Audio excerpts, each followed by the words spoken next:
the Sherwood Commerce Center.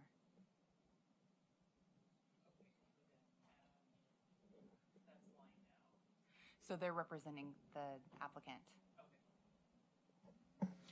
All right, we're going to call to order the City of Sherwood Planning Commission meeting for January 10th, 2023.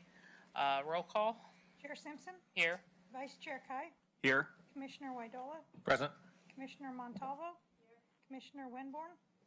Here. Commissioner Bance is absent. All right, we have in front of us the consent agenda that consists of 4 meeting minutes, a meeting minutes, a training session minutes, and 2 work session minutes. And I failed to get with staff before the meeting, but there are just a couple of Scribner errors that I can present afterwards on the first 3 minutes, and then on the work session on December 12th. It doesn't change the context of it, but it says Chair Simpson suggested adding multifamily glazing standards, and I just think for clarity, I was suggested adding glazing standards to the multifamily section. Anywhere between 10 and 15% was the discussion. Does anybody have any corrections, changes, or additions on the minutes?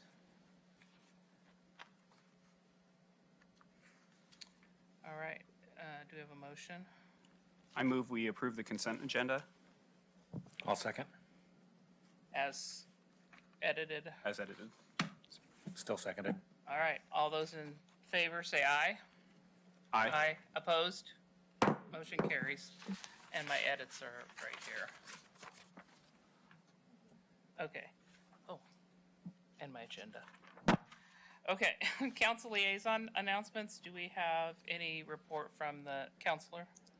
We do not this evening. All right, moving on. Staff announcements. Good evening, Chair Simpson and commissioners. Can you move your mic a little closer, I think? Certainly. Can you hear me better now? Yes. Okay. So I have a few announcements this evening. First, I just want to recognize some promotions in the Community Development Department itself. First, Jason Waters, who's been with the city for quite some time. He is now our city engineer. And then Eric Rutledge has been promoted to Community Development Director. So, Yay. Congratulations, you two. Thank you. Second, the Sherwood West CAC meeting is going to be held this Thursday, January 12th, from 5:30 to 7:30 in this room. Additionally, I'm going to be giving a short presentation, well, I shouldn't say short, but a presentation to council on the overall project next Tuesday at the work session if you want to tune in and watch. But I expect to give the Planning Commission an overall update on the project probably in early February. As your future agenda forecast allows, because I anticipate this project coming to the commission and going through the hearings process in late May. So I want to give to get all of you up to speed on where we're at in this project. Also, I wanted to bring to your attention tonight that we have provided a little guide here, tips for providing public testimony. You can pick it up on the table. We have 5 tips listed in this little booklet, and then we also have QR codes for all additional information on our development code, our comprehensive plan, and of course the city's website to find more information. So, thank you. And is that also something online for people who are watching? Can they? Or yes. They can find it online if they get ready to do Yep. it. Excellent. Oh, I am so pleased to see staff making progress on that project. Thank you. That's it. Yeah. That's it? All right. New business. We have the change that the council adopted last year is that now the election of the chair and vice chair for the Planning Commission occur at the first Of the odd even year. First meeting of the odd even year. odd years. Yes. Yes, got it. I said odd even. Yes. Odd year. Odd year. We got it. It's odd. We're here.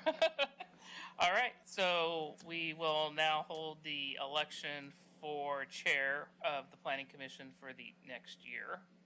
I would like to make a nomination of Chair Simpson for another term. Are there any other nominations? Hearing none, we'll close nominations. All in favor of me continuing as chair for the next term, say aye. Aye. Aye. Aye. Opposed?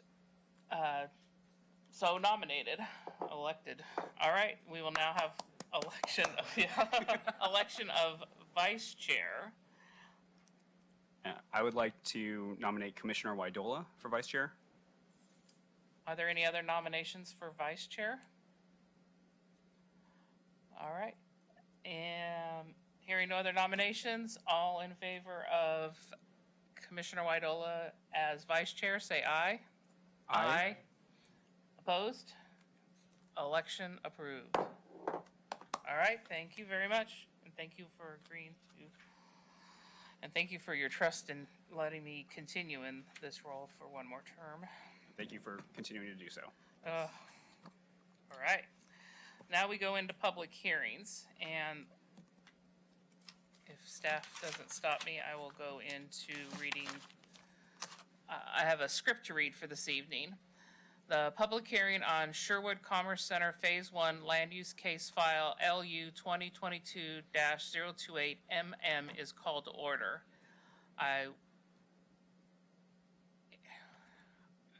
Interesting. I'm going to turn to staff now for hearing introduction, so you're going to do the rest of this now? I certainly can. Well, yay. That takes a lot off my plate. Thank you, ma'am. I'll turn it over to staff for the That's hearing. what we're trying to do. All right, I like it. All right. The public hearing this evening will be conducted as follows. Staff will present the staff report. Then there will be questions, if any, by the hearing body for staff. Then we will then open the public hearing for testimony, and time will be limited as follows. Applicants, 30 minutes, and that's split between presentation and rebuttal. Then we'll have persons in favor of the applications, persons opposed to the application, and then rebuttal from the applicant. That's the remainder of the 30-minute time slot. And then no other testimony will be taken from the public or applicant unless the public testimony period is reopened. And then we'll have final comments by staff, and then questions of staff, if any, by the commission, and then deliberation by the commission. A decision may be made by the Planning Commission at the close of the hearing, or the matter may be continued to a time and date certain. If the matter is continued to a date certain, this will be the only notice of that date you receive. Staff did not receive any notification 24 hours in advance from anyone wanting to provide testimony virtually. If you are in the audience this evening and wish to speak, please fill out one of the testimony forms. It's that blue card, and submit it to planning staff. And the chair will recognize people who wish to speak when you come forward. Please state your name and address for the record. Any questions should be addressed through the chair. In reaching a decision on the application, the commission must consider whether the application meets the relevant approval criteria in the city's land use regulations. Those criteria are identified in the staff report. The staff report is available online and at City Hall. The staff report was accessible to the public 7 days prior to this meeting date, and the testimony and evidence must address these criteria or other criteria you believe to apply to the decision. Please note, failure to raise an issue with enough detail to enable the commission, the applicant, and the parties an opportunity to respond to the issues precludes an appeal to the City Council or Land Use Board of Appeals on that issue. Also, failure by the applicant to raise constitutional or other issues regarding proposed conditions of approval, again, without enough detail to allow the commission to respond to the issue, precludes an action for damages in circuit court.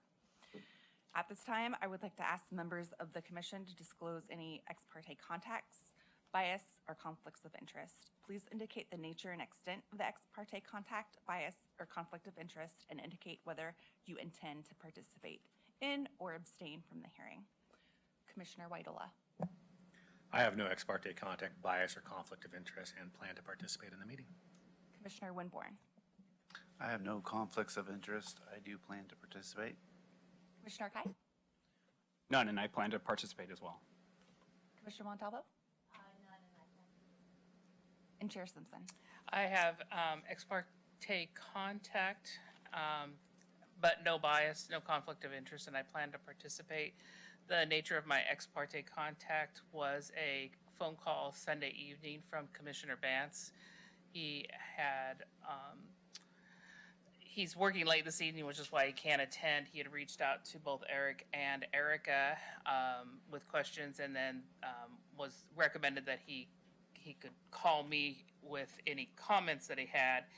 And on the application, his comment was that he understood the application completely and sees the need for the space that the staff had put in there for the right-of-way, for flexibility within the project and the road location.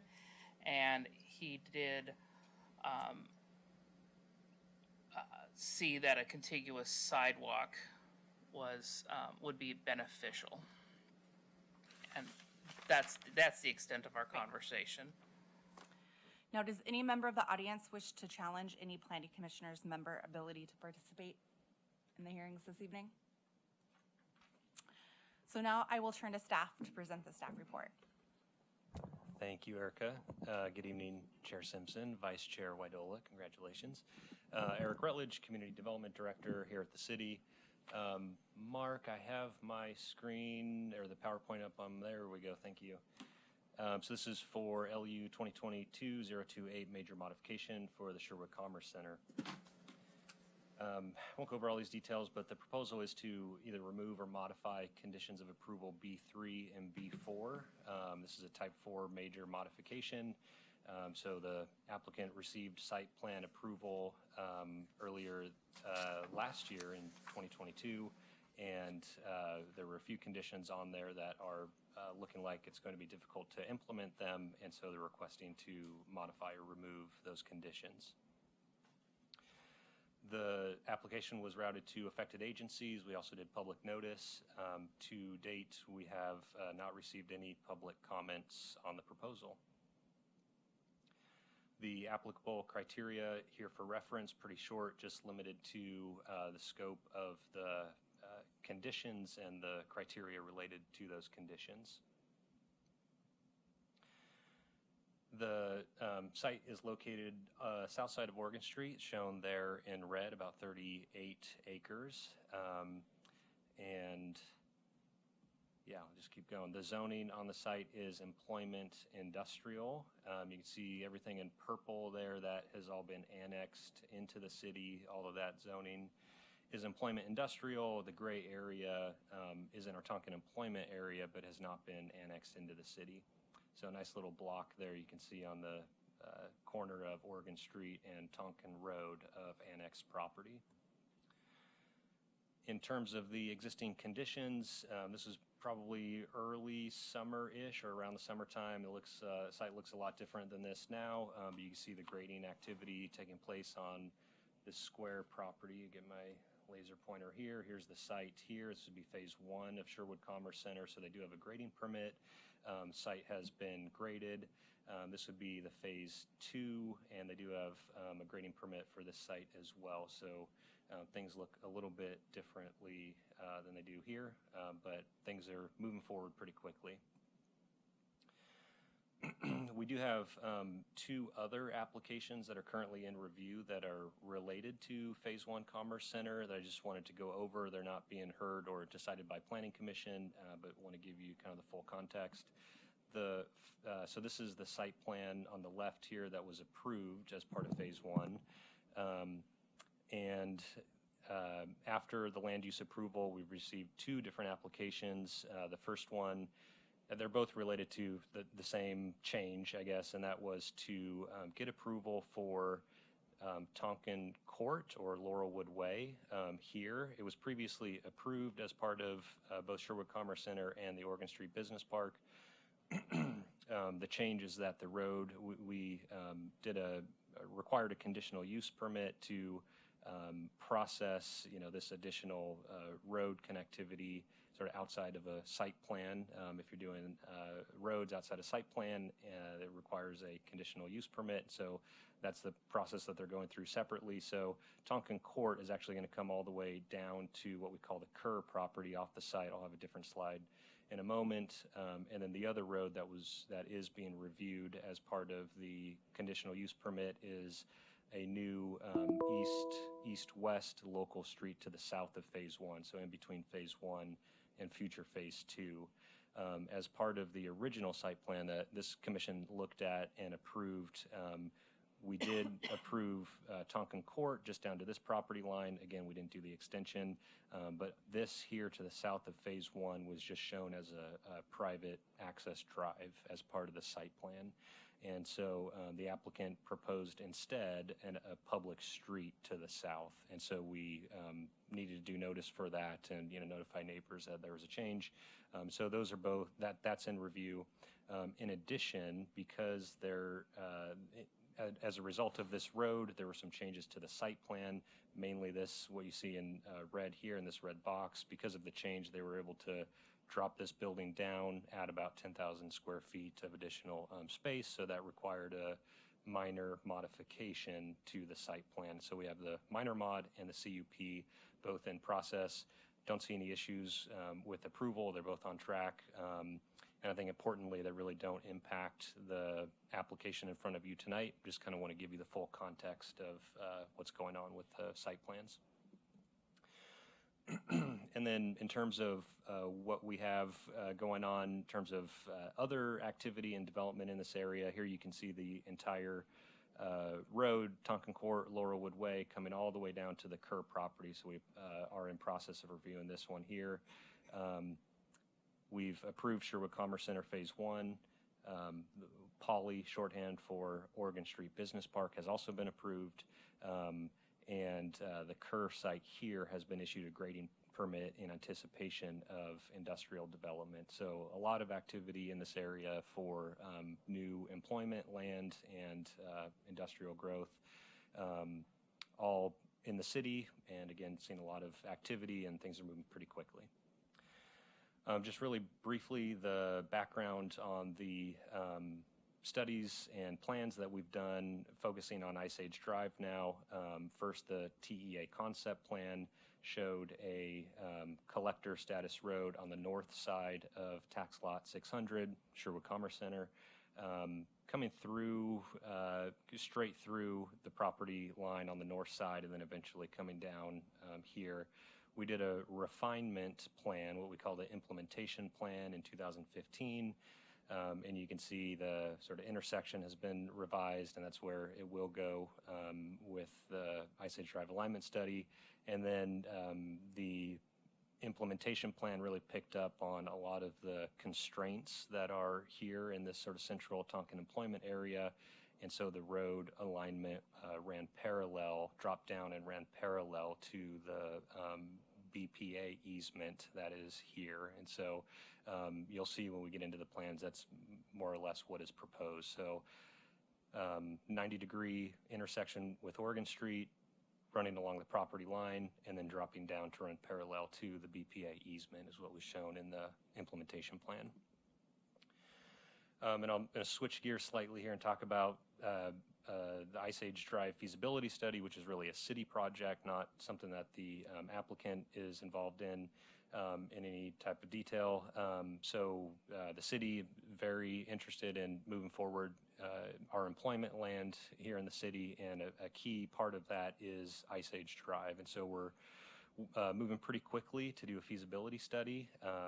The next formal step that we have is to go to the URA board in February and have them actually adopt a resolution for the preferred alignment of Ice Age Drive. And we have a really awesome consultant on this, Kittleson and Associates, who's done a lot of really good analysis. They're looking at cost-benefit analysis, timing, geologic constraints, all sorts of different factors to determine the best alignment. And what it's showing right now is this line here, kind of blue, and these all kind of overlap, but it's roughly here. And then the most southern alignment here is what is likely to be adopted by the URA board as the preferred alignment. So dropping all the way down here. You can see the east-west road that is being reviewed right now, and that would come up through here and make a new intersection with Ice Age Drive. And city's supportive of this, as it's going to allow additional circulation, get these properties here, Oregon Street Business Park, Phase 2, Commerce Center, and Kerr all able to get out to Ice Age Drive without going to Oregon Street. So it'll be a nice circulation plan once it's all completed. And then just highlighting the actual alignment without all the other ones. Here, dropping down, again, the connection with this local street, and then back to the Willamette Water Supply portion of the road that's being constructed by them. And then getting into sort of the heart of what this application is about, here are the two conditions, B3 and B4, that are recommended for removal and modification. And they basically say that prior to final site plan approval and approval of the engineering plans, the applicant shall obtain written approval from Kinder Morgan for the horizontal alignment of Ice Age Drive and any improvements and any on-site improvements within the easement, and then same exact language just related to the BPA easement instead of Kinder Morgan. And the reason we put those conditions on there, as you can see, this is Ice Age Drive shown in gray, northeast corner of the site. The property line is here in red. The existing Kinder Morgan line is shown in orange, and then the BPA easement here in blue. And, the agency, Kinder Morgan, they're really not willing to provide a whole lot of comment at this point until we, either the city or the applicant goes through a formal process with them to actually show where the line will be relocated, and go through a formal step with them for reimbursement and et cetera. So this is fundamentally a timing issue, where we're not able to get approval from Kinder Morgan before the applicant is really ready to move forward. I think had we had the Ice Age Drive study done 2 years ago or 3 years ago, we probably would have resolved this issue had this issue resolved with Kinder Morgan, and the applicant could just move forward pretty quickly with their site plan. Because the applicant, was moving forward pretty quickly, the alignment for Ice Age Drive was shown over the gas line, which, based on the concept plan, that's likely where it should go. The alternative to putting the road over the easement would be to bring it all the way, down here and then cross at a 90 degrees. And that would really lessen the impact to the Kinder Morgan line, probably much less of a review, no relocation of the line. And so given the fact that the city is moving really aggressively on the Ice Age Drive alignment study, there are other locations that the Kinder Morgan line is going to be relocated. The city is really, positioned to just work with Kinder Morgan and get this resolved. And so we're willing to, I think the main thing that we don't want to do is hold up occupancy of Commerce Center Phase 1 based on, a delay with Kinder Morgan and the road alignment. So I'll get to it in a second in terms of, what we're thinking about revised conditions. But that's really the crux of this, is that a party needs to go through this process with Kinder Morgan. And we're confident that the line can be relocated. It would be relocated based on this diagram. The existing line is shown in yellow, and the relocated easement is shown, and line is shown in orange. And so it would be run along the north side of the road, get it away from the applicant's property here. And you can see how, even off-site, the line is going to be relocated. And so instead of having us go through a process and the applicant go through a process, the city's just able to do this all together and free up the applicant to move forward. Because we're not able to get assurances from Kinder Morgan about really the main thing is what potentially would be allowed over that 20-foot relocated gas line. So what we're looking at is they're in their comments, they want exclusive easement in kind. So they're saying there's an easement agreement right now. We're going to relocate it to the north side.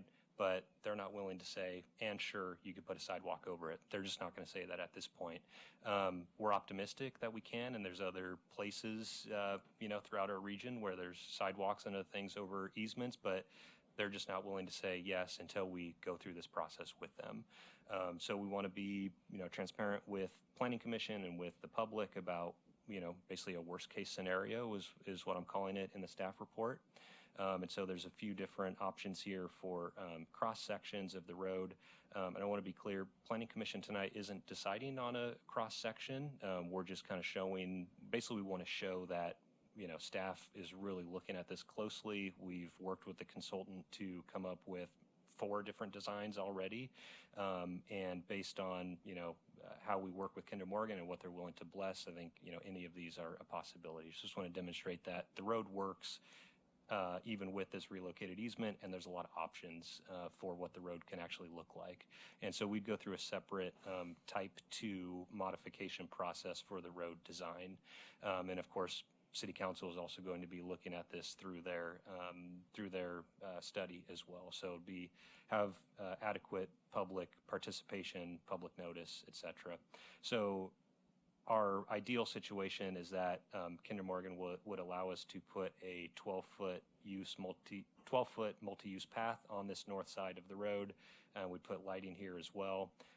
And this would match the design of the rest of the Ice Age Drive segment. So 12-foot multi-use path on both sides of the road. Street cross-section will stay the same under all scenarios. And it's really just, again, what can we get in this 20-foot northern side where there's an easement instead of right-of-way. So this is best case scenario. It's likely that they're not ever going to approve trees in the easement due to potential impacts to the gas line. So that's a given. We assume that. Best case scenario would be with this without trees. Worst case scenario would likely look like this, where would say, we're not blessing anything, we're not approving anything over the easement. We would just leave this completely clear, grass likely, some type of shrub or some other landscaping over this, no hard surface. And this is what the cross section would look like. Again, I think the key here is that the road pavement section and the design here is not going to change under any circumstances. So I understand your statement, but before we leave this picture, option 1 that you have listed, I think, to me, is not palatable when you have pedestrian connections, bicycle connections, and I think if we could put a pin in it and say, if we can't put any hard surface over the gas easement, I think it is to the community benefit to consider a road cross section that skinnies everything down so that at a minimum there's a sidewalk on both sides, because we have a lot of bicycle activity. We are encouraging people to come through on the Ice Age Trail, on these other areas, and to tell people they need to cross and then go down and then cross to say on a sidewalk. They're going to walk on the grass, and we're going to create an unsafe place. And to preconceive an idea that creates a hazard, I'd rather see the median be a small median for that section, because there's no turning on that. It's on a section of the road that there's no driveways. So not part of this application. I just want to put a pin in it to speak to that's the ex parte contact and the conversation that Commissioner Bantz and I had. And I just wanted to reiterate, this is where we had that concern. Yeah, so. Thank you, Chair Simpson. Yeah, and I hope you do participate in that type 2 and provide that testimony. We'll be sure to include you in it, and potentially even the City Council And the rest of the commission. Yeah, I think. But when we're approving an application, do we not have to consider the road and the pedestrian path when we do it? Because that's part of the application process. As we look at sidewalks in the first application, and that was part of it. Was there were sidewalks all the way through it. So anyway. Yeah. So we were advised to do feasibility findings to demonstrate that this can meet code. And, again, it's really a timing issue that Right. we're just not sure. So I think the key is that we're demonstrating that the road can be constructed, and that we would determine the final design at a later point. Right. But Okay. we do have legal counsel present if you have more questions for him. Yeah. Yep, absolutely. Thank you. Yep. And then I'll just a few more. Just to show other options, option 2 and option 3. So we're just looking at different designs. Option 2 would have trees on the north side to even out sort of the aesthetic with landscaping. And then in this option, we would have a 16-foot multi-use path on look at that. this side. Of course, this would require Kinder Morgan approval. And I think, we have our city engineer here, Jason, as well, I'm sure is listening. And, I think we'll take all of that into consideration when doing the final design. And again, I want to say, I'm optimistic that we can get approval from Kinder Morgan. We can't say it for sure at this point. So. Right, I understand.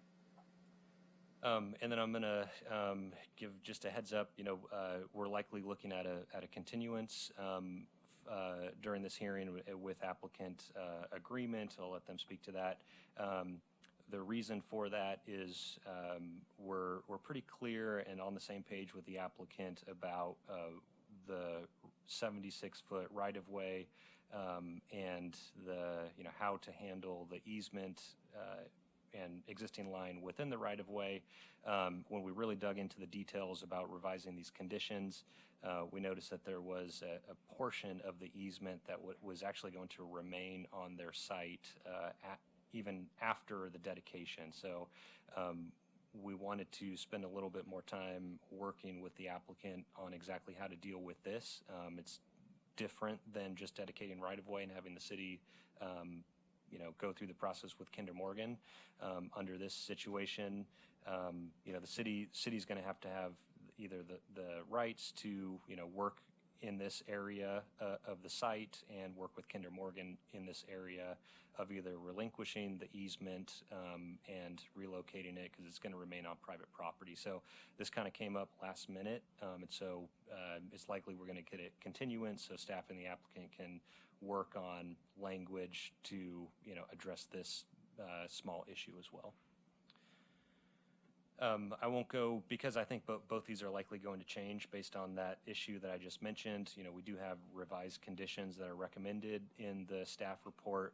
I think these are likely to change, so I won't go over them in detail, but just to give you sort of indication of what we're going to be looking for in the revised conditions, likely on the 24th in 2 weeks.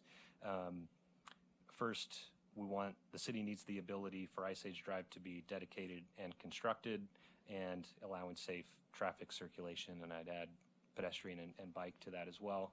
The city needs the ability to work with Kinder Morgan to relocate the easement and gas line, and then we would like the applicant to have the abilities to move forward with building permits and occupancy without being hung up by the Ice Age Drive design and study. So however we can get all of that done, meet both parties' goals, that's what we're looking for, and so that's what we're going to be aiming for in the revised conditions. And the staff recommendation is with applicant agreement, continue the hearing to a date certain of January 24th to allow the city and staff to revise the conditions of approval. Plenty of time in the 120-day clock right now at April 6th, but plenty of time. So are we going to get a tolling of the 120 days for assurance as standard policy? We should, and we should ask on the record Okay. that of the applicant. Yep. I didn't know if that was part of your discussion. Okay. Staff report. Okay. Anybody have any questions of planning staff before we call the applicant up? All right. Are you coming together? I believe Rob Mecklenburg and Jamie Housley. And if before you speak, can you depress the button on the microphone for about 2 seconds so that it turns green, and then state your name and address, both of you, for the record, and then you'll have up to 30 minutes. Okay. Good evening. My name is Rob Mecklenburg. I'm a representative of Schnitzer Properties, and the Sherwood Commerce Center address is 1121 Southwest Salmon Street, Suite 500, Portland, Oregon 97205. Okay, and for the record, Jamie Housley with the law firm at Jordan Remus, the applicant and attorney for the project. 1211 Southwest 5th Avenue, 27th floor, Portland, Oregon 97204. And I'd like to just kind of open it up, and then I'll let Jamie talk a little bit more about the granularity and the continuance. But I wanted to first and foremost thank everybody. You guys have been with us on this project throughout the long haul, and wanted to also thank Eric and his staff and team as well as we've worked through this major modification on the Type 4 application as recent as up until a couple hours ago. And so we're going to continue to keep working with the city and truly appreciate everybody's teamwork and partnership in that regard. And also want to let everybody know that we do have representatives both from our development department, Ryan Shera, and Colby Anderson, who is with VLMK, are also on the line as well. Are they going to be testifying also this evening, or available for questions? I think they're available for questions. Okay. But not testifying. Okay. And anyways, I just wanted to comment on the staff report, which I think was thorough and very, very adequately described the situation, and just want to keep us focused on the conditions at hand that, the revised conditions are going to change a little bit, but that I'm just here for our pretty narrow piece of this project. And happy to be moving forward, particularly given the timing constraints, which everybody knows the construction schedules and schedules right now are just a bit compressed, and we're happy to be moving forward. So with that, I'll let Jamie talk a little bit more about the actual application and the continuance. Appreciate that. Thanks, Rob. Just want to thank staff, in particular Eric and City Attorney Richter, for their work. As Rob had mentioned, we were working with them up right until early evening this evening, trying to work on the revised conditions. And I think from a procedural standpoint, first of all, we would agree with Mr. Rutledge that we would like to have a continuance of this hearing until January 24th, giving us a couple more weeks to iron out the, in particular, language as it relates to the modified conditions. And then secondly, Chair Simpson, as you duly noted, we would agree to exploring a 120-day clock for that 14-day period in order to facilitate that continuance. Really, I don't have too much more to say other than I think Eric did a very good job explaining the basis for the application. It effectively came down to a timing issue related to where we're at in terms of building the phase 1 of the Commerce Center in relation to where the city is at with the planning of Ice Age Drive. And we would like to have decoupled those conditions that had required us to work with Kinder Morgan, and essentially the city's throwing their hat in the ring and saying that's going to become their responsibility, and allows us to move forward and get the buildings built and get the occupancy and get the jobs here in Sherwood that you guys want, and let them continue on with designing Ice Age Drive to benefit the rest of the community. So I don't think other than that, I think we can really hit pause and answer any questions you have, and I guess we'll look forward to coming back here in 2 weeks. I see Ryan Shera's hand. It looks like his hand's raised, at least on my screen. I just want to make sure that he's not got it raised, or if it's just... Ryan, did you want to say something?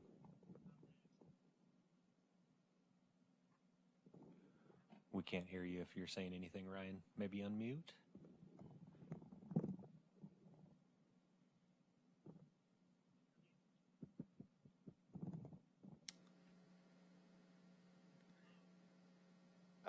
Oh, I see. There's a hand that moves.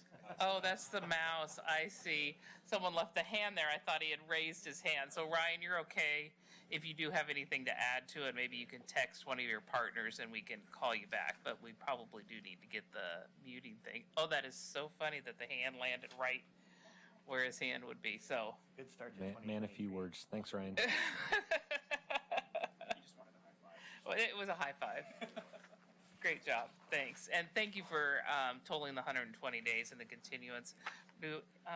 Did you want to make a comment, or I was just going to ask if commission had any questions before we accept the motion for the council's or commission's deliberation? Does anybody have any questions of the applicants? All right. Then we can accept a motion if our new vice chair is ready. You bet. All right. I move the Sherwood Planning Commission continue the public hearing on the application for Sherwood Commerce Center. I'm going to start that over. My mic was off.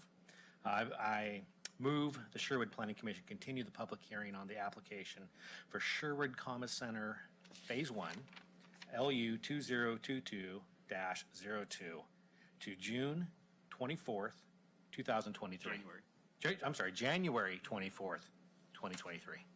Getting ahead of myself. With the tolling of the 120 days. With the tolling of the 120 days. I second. All right, it's been moved and seconded that we continue LU 2022-028 MM major modification to the Sherwood Commerce Center to January 24th with the extension, the tolling of the 120 days. Any discussion? All in favor say aye. Aye. Opposed? Motion carries. Thank you. Thank you very much.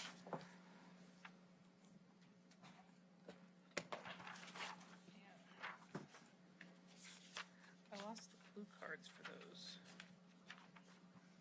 That's for the next. I haven't moved, so they're here someplace. They're here someplace. I must have pulled. Thank you very much. Sorry.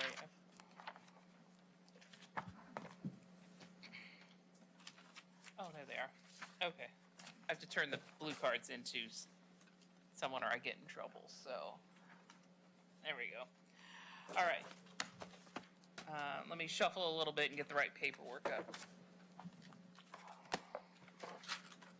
And are we getting new packets or keep these till next time? You keep them.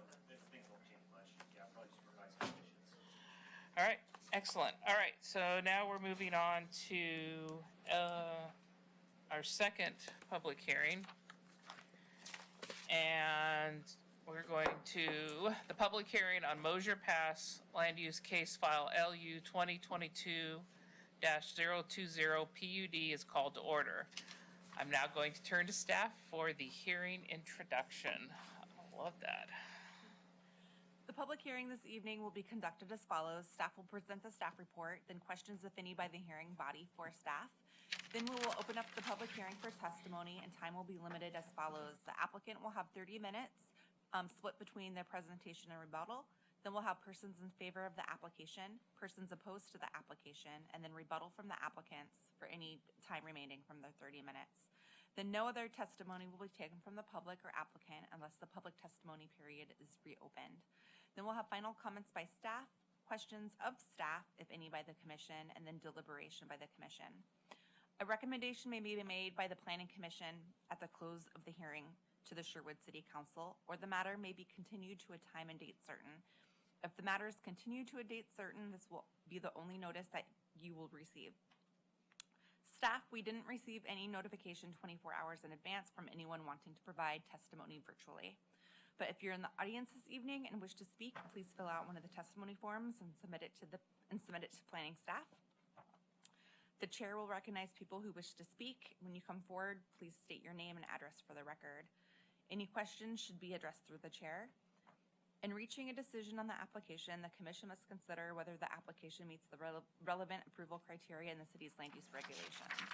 Those criteria are identified in the staff report, and the staff report is available online and at City Hall.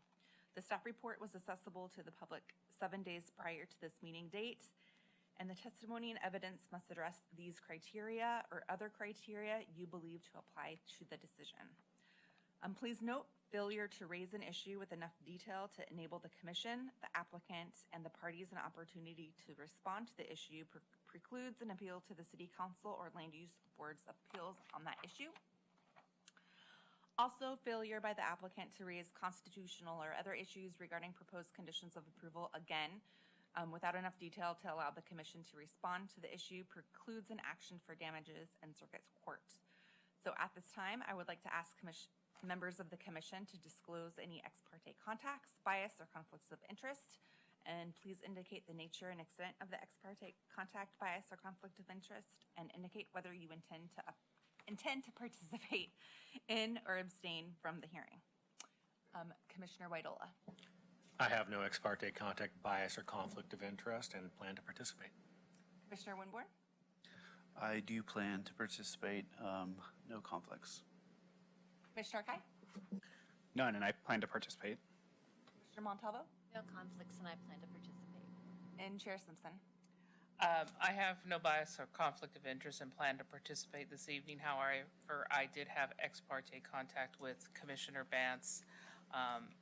As reported earlier, he was planning on working late this evening and unable to attend. He reached out to Eric and Erica, and upon his understanding of the direction, was asked to contact me with any questions or concerns. And he had 2 items that he wanted to have me mention for the record. His understanding of a PUD is that a density should come with a community benefit, and since it's zoned VLDR with the PUD overlay, that puts criteria on that he wished he could hear what the applicant was testifying with this evening. Since he couldn't be here, he was wanting to make sure that his concern regarding a public access area, not having any parking, was a concern of his, and the application seemed to have a different threshold because the previous ones had hide cleanup that had to occur. His second concern had to do with the residential design standards that are in the code, and he would have liked to have had the application, because as it is in the staff will approve the residential design standards through the next process, and he wanted to express concern that this is our first hearing under the residential design standards, and we discussed that the residential design standards are clear and objective, and that staff is just checking boxes, and that it is not subjective, so we would not, as a planning commission, review residential design standards. So he said he was not opposed to it. He just wanted to his last comment was just wanted to reiterate the community benefit aspect of the application. And that was the extent of our conversation regarding that application. Does any member of the audience wish to challenge any planning commissioner's member ability to participate in tonight's hearing? Hearing none, I will turn to Eric for the staff report. Thank you, Erica. Chair Simpson, Vice Chair Waidola, and Planning Commissioners. Eric Rutledge, Community Development Director. And thank you, Mark. So this presentation is for LU 2022-020, Mosier Pass, Subdivision, and PUD. The proposal is for a 32-lot subdivision and PUD for single-family homes. The zoning is very low-density residential, and it is in the Southeast Sherwood Master Plan area. This is a Type 5 land use action, and I'll explain what that means. I think probably for some commissioners, this is going to be the first Type 5 and PUD. So in this case, Planning Commission will be making a recommendation to City Council. You're not the final decision maker here, but of course, City Council will take a close look at the recommendation, and they'll be the final decision maker. So we're here at the first Planning Commission hearing to make a recommendation to Council.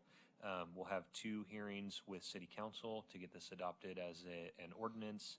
And kind of a unique part about PUDs in Sherwood, after Council approval, there is a final step where the applicant comes back for final development plan approval with Planning Commission. So in that case, in that situation, you'd be looking at the conditions and sort of checking that the conditions that City Council had placed on the approval, if any, are actually satisfied, if there's any changes. So, and then separate from that, staff will be reviewing the final plat as a type 1. And then after all of that is approved, the applicant can go to Washington County and record the plat with them. So a lot of different kind of moving parts, but for your role tonight, you'd be looking at the criteria, weighing the proposal against the approval criteria, and making a recommendation to council based on that.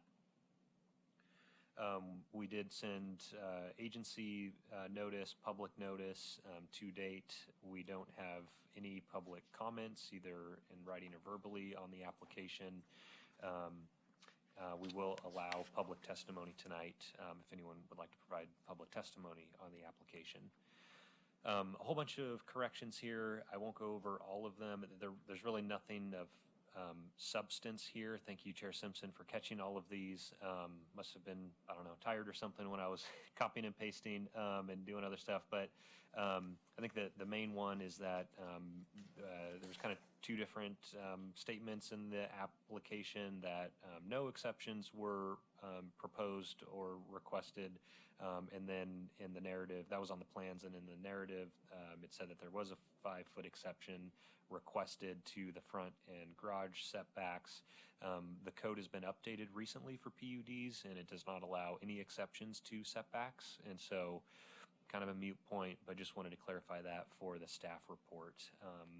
And we can make all of these corrections prior to going to City Council. So we'll make these, and it will be kind of stamped in the Planning Commission recommendation to Council.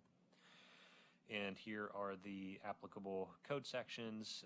I'll point out, and Commissioner Bance kind of called this out, but this is the first application that you are seeing. We've processed others as type 2 and type 3 with the new residential design standards. And staff concurs with the conversation you guys had, where the applicants opted for a type 1 review, clear and objective of those residential design standards. So not under your purview this evening.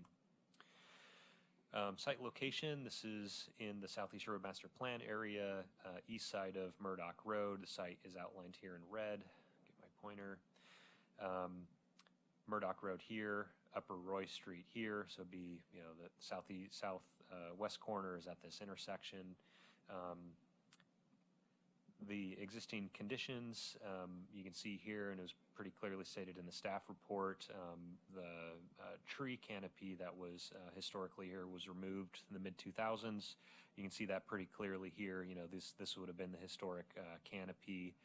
This is Rock Creek Corridor, part of the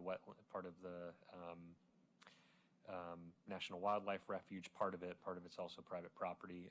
But you can see that this now is mainly shrubs, and you probably get some, you know, small trees in that have sort of grown up since then, but nothing substantial in terms of tree cover like we would see off-site. Existing home here, and it's proposed to be removed. In terms of the previous land use approvals, this is either the third, fourth, fifth project by this developer, JT Roth.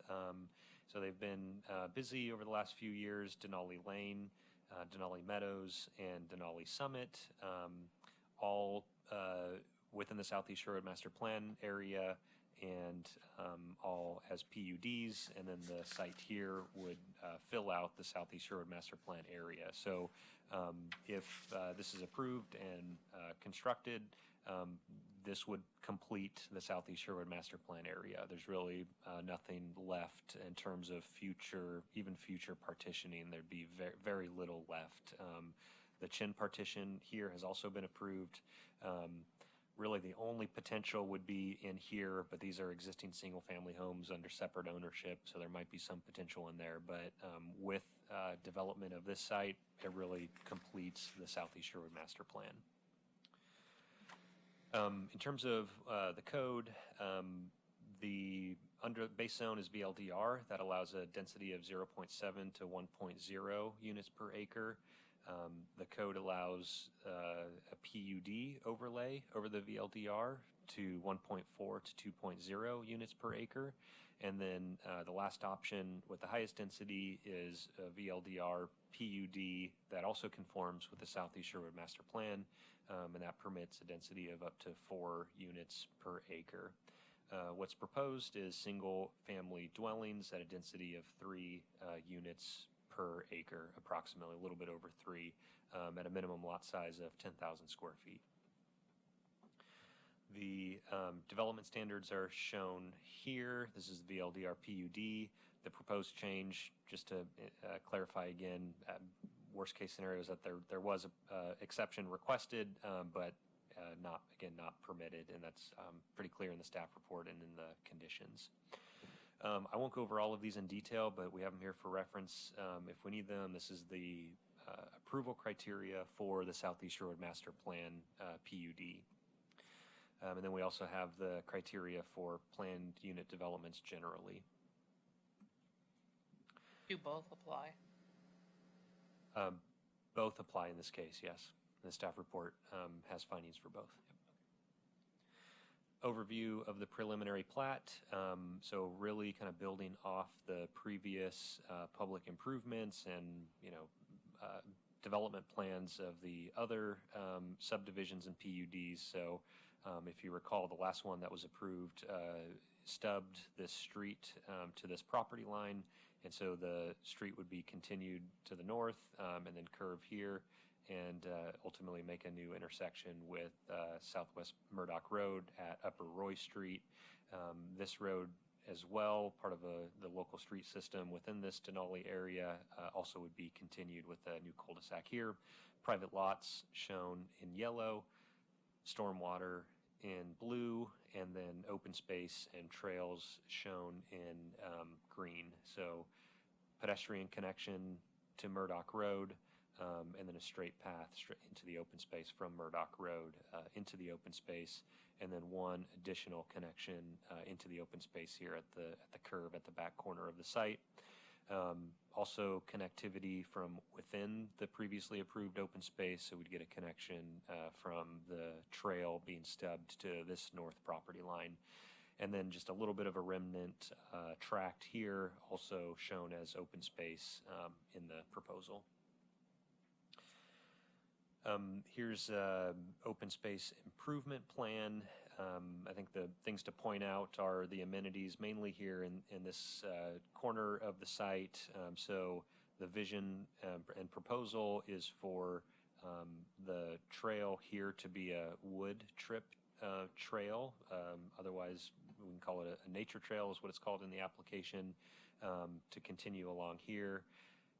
Connect to the existing trail system. A gazebo is proposed here.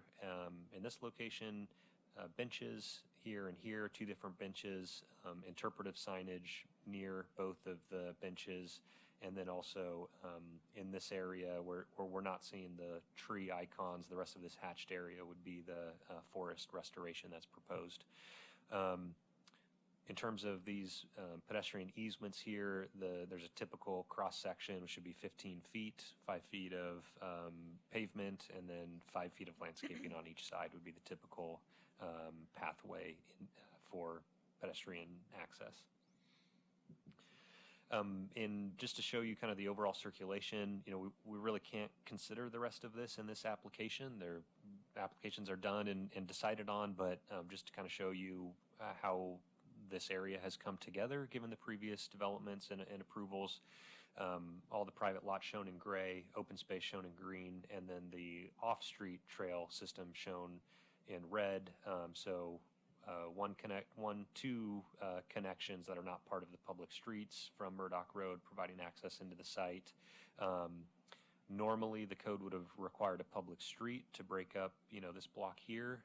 That wasn't provided as part of the PUDs, but there was a pedestrian trail system put in to break up this block and go straight back into the open space here. So open space that we're seeing kind of back on this eastern edge of the site, views to Mount Hood and a trail coming back that would ultimately connect to the gazebo and benches and other amenities in this open space. Architectural pattern book, it's a requirement of all PUDs, so they've provided one here. Same, I believe it's very, very similar to the previous architectural pattern books. If you look at, what's been constructed, really nice, high-quality construction that's going on there. And we don't see any issues with the pattern book or the design. In addition to this pattern book, they will also be required to comply with the residential design standards. So those will touch on slightly different things, less about material and colors and more about access points and orientation of the building and entrances and things like that. So getting to the actual design and layout of the building instead of the pattern book, which really looks at the exterior materials. In terms of parking requirements, the code requires one off-street parking stall per dwelling for single-family detached, and that would be provided in the driveways of each lot. And then in terms of public, really transportation facilities, I think is really the main focus for this evening. The applicant's been conditioned to complete frontage improvements along Murdoch Road. The green that you see here is a 10-foot wide visual corridor that we get along all collector status roads. This is SDC and TDT creditable, so they can get credits for going above and beyond a local street. New intersection created here. The staff recommendation has a requirement for a flashing pedestrian beacon at this intersection. We do anticipate some trips from, there's a quite large residential neighborhood on the west side of Murdoch Road. Murdoch Park is right here, and we would expect, trips, pedestrian trips between the two. So flashing beacon has been conditioned there. This I highlighted this here. This is just slightly considered a substandard curve, I guess, where the curve is sharper than what the code normally allows.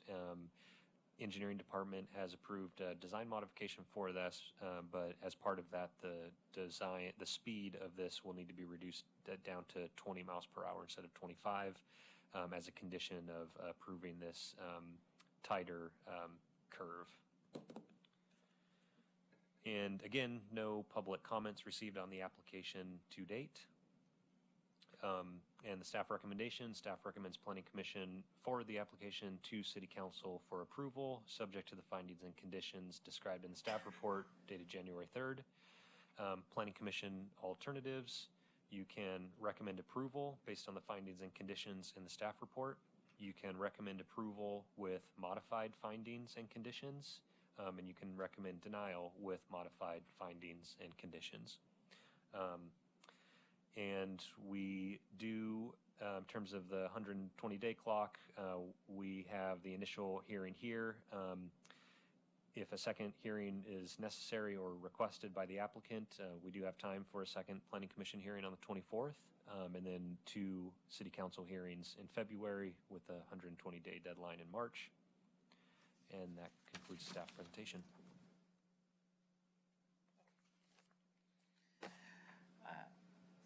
Does anybody have any questions of Eric before we move on to the applicant's testimony? Go ahead, Commissioner Fye. Eric, I had 2 questions primarily on the Nature Woodchip Trail. The portion where it connects, where it goes east and then connects to the south, does that continue into existing Woodchip Trail? This area here would be asphalt, I believe. Okay. And we can confirm that with the applicant. I believe what's constructed there now is going to be asphalt. And then it would transition to a wood chip trail. Okay. And I'm not sure if in terms of how dense the wood chip trail is it hard pack enough that it's ADA accessible? Or is there concern with either rain or mud or just different season affecting it? I don't know the answer to that question. Be a good question for the applicant. Okay. Yep. And then the other question I had regarding the turn, the sharper corner that you just mentioned, what's the parking situation in that corner? Is there parking on both sides of the street? Yeah, it's a really good question. And we have Craig, our civil engineer here, and Jason, our new city engineer, who can likely answer this. But I believe, Craig, why don't you just come up, actually, please? I believe it's going to be restricted parking on both sides in the curve, but I'll let Craig confirm. Craig Christensen in Engineering Department. So yes, that would be no parking on either side of that curve due to the tighter radius of that curve. There would be advanced signage also coming into that curve saying that there's curve coming up and the 20-mile-per-hour speed sign below that. Okay. Okay, great. Thank you. You have a question for staff? Well, I think part of my question was the same regarding the trail that it was connecting into, and if there was a reason for the wood chip surface, and if it was an accessible surface. Also, it looks like there might be a wetland depression or something that I'm seeing. Is that what is shown on the map that's up on the screen now? Yeah, so they're in this location right here. I'd ask the applicant to clarify what is depicted here. I'm not quite sure. It's not a wetland, though. There is a wetland on the site. It's in this location here. My understanding is that it was, it's not really a naturally occurring kind of historic wetland, that it was really created with some of the tree removal and previous grading activity that created that, relatively recently. But when they did do the environmental survey, it showed as a current wetland. So that would be in this location here, and proposed for removal and mitigation within this basin, which is what the code requires. But this area here, I'm not quite sure what that is. I'll probably just get a better visual of the open space. I think this one shows it a little bit better. So I'm not quite sure what was shown there, but the applicant can clarify that as well. Yeah, because this one that's up now has a much better connectivity. On the Murdoch, I have a question regarding the 10-foot buffer on Murdoch. Is that, when it comes back to us after the council, will we see landscaping, or is there landscaping? I mean, I see is this the 10-foot buffer is all these trees here? That is, okay. Yep. All right. And then I guess I'll ask my other questions probably for the applicant. So if we don't have any other questions for staff before we call the applicant up, I have 4 forms. Everybody talking at once? Okay. All right, so we have, if you could say your name and address for the record. I'm Jennifer Arnold with Amirio Design. I'm the applicant for the property owner's planning consultant. Our address is 1500 Valley River Drive, Suite 100. My name is Kenzie Roth, JT Roth Construction, applicant owner, address 12600 Southwest 72nd Avenue, Suite 200, Portland, Oregon 97223. We also have the previous planning consultant that's worked on this project as well as the previous Denali projects. And we have the project engineer from Amirio as well for any other clarifying questions. So we agree with the staff presentation, the staff report, and the findings within. We thought that staff did a great job of describing the project. We will probably just get into answering some of those questions, but the high-level points I wanted to go over was that we did drop some of the lots to increase the amount of open space we had in one of the versions that we were going through to get to this final layout. We are providing, I believe, 325 trees in that green space area to reestablish that forest area. The hash mark that you previously were talking about is a grass area for that gazebo that we mentioned. And then that's also like the connection point between all three of those trails as well. We do have a wetland on site. It is 0.05 acres of wetland, and we are proposing to fill that to accommodate the residential design. We propose to go through all the requirements with state and any other permitting process required for that. We've proposed a number of pedestrian connections from public right-of-way through our site, as well as connecting up with the existing or approved public pedestrian access ways from the adjacent developments. The reason that we transition from a concrete path to a mulch or arc path is mainly due to the amount of trees that we're putting into that area and the rest of the restoration of that green space. A concrete or asphalt sidewalk would be torn up with tree roots. This bark mulch allows for a little bit more longevity and a lighter maintenance requirement for the homeowners association. Did you want to add anything? I'd just say, thanks to everyone throughout the years, the staff. It's been great to work with you guys. I wasn't usually the one up here, it was usually my dad, but yeah. We're on the last one, and this is to finalize that Sherwood, Southeast Sherwood area. It's been great to work with you guys in the city.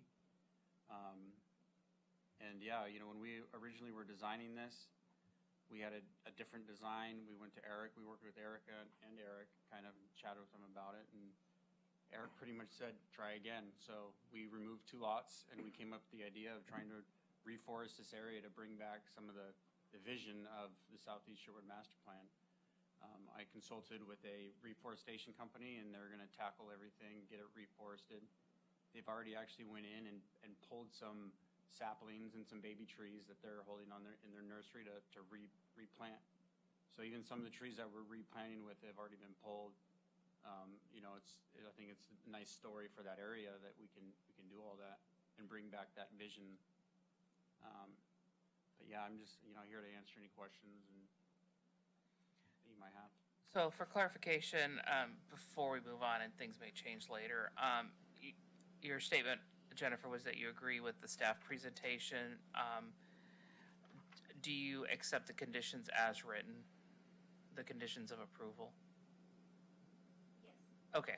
I mean, we haven't had any deliberations. There's going to be lots of questions and there may be changes, but initially from the staff report, you accept the staff report and the existing conditions of approval as presented by staff with the corrections and edits that he made. Okay. Okay, so I will open it up to if you have any other presentation or ready for questions from the commission. I just wanted to point out that with one applicant for this whole general area, it's created a pretty cohesive design and strict adherence to the code as best as we can. So Thank you very much. We're here to answer questions. All right, thank you. I did note that in the pattern book, I thought that in the previous renditions we had removed that modern design.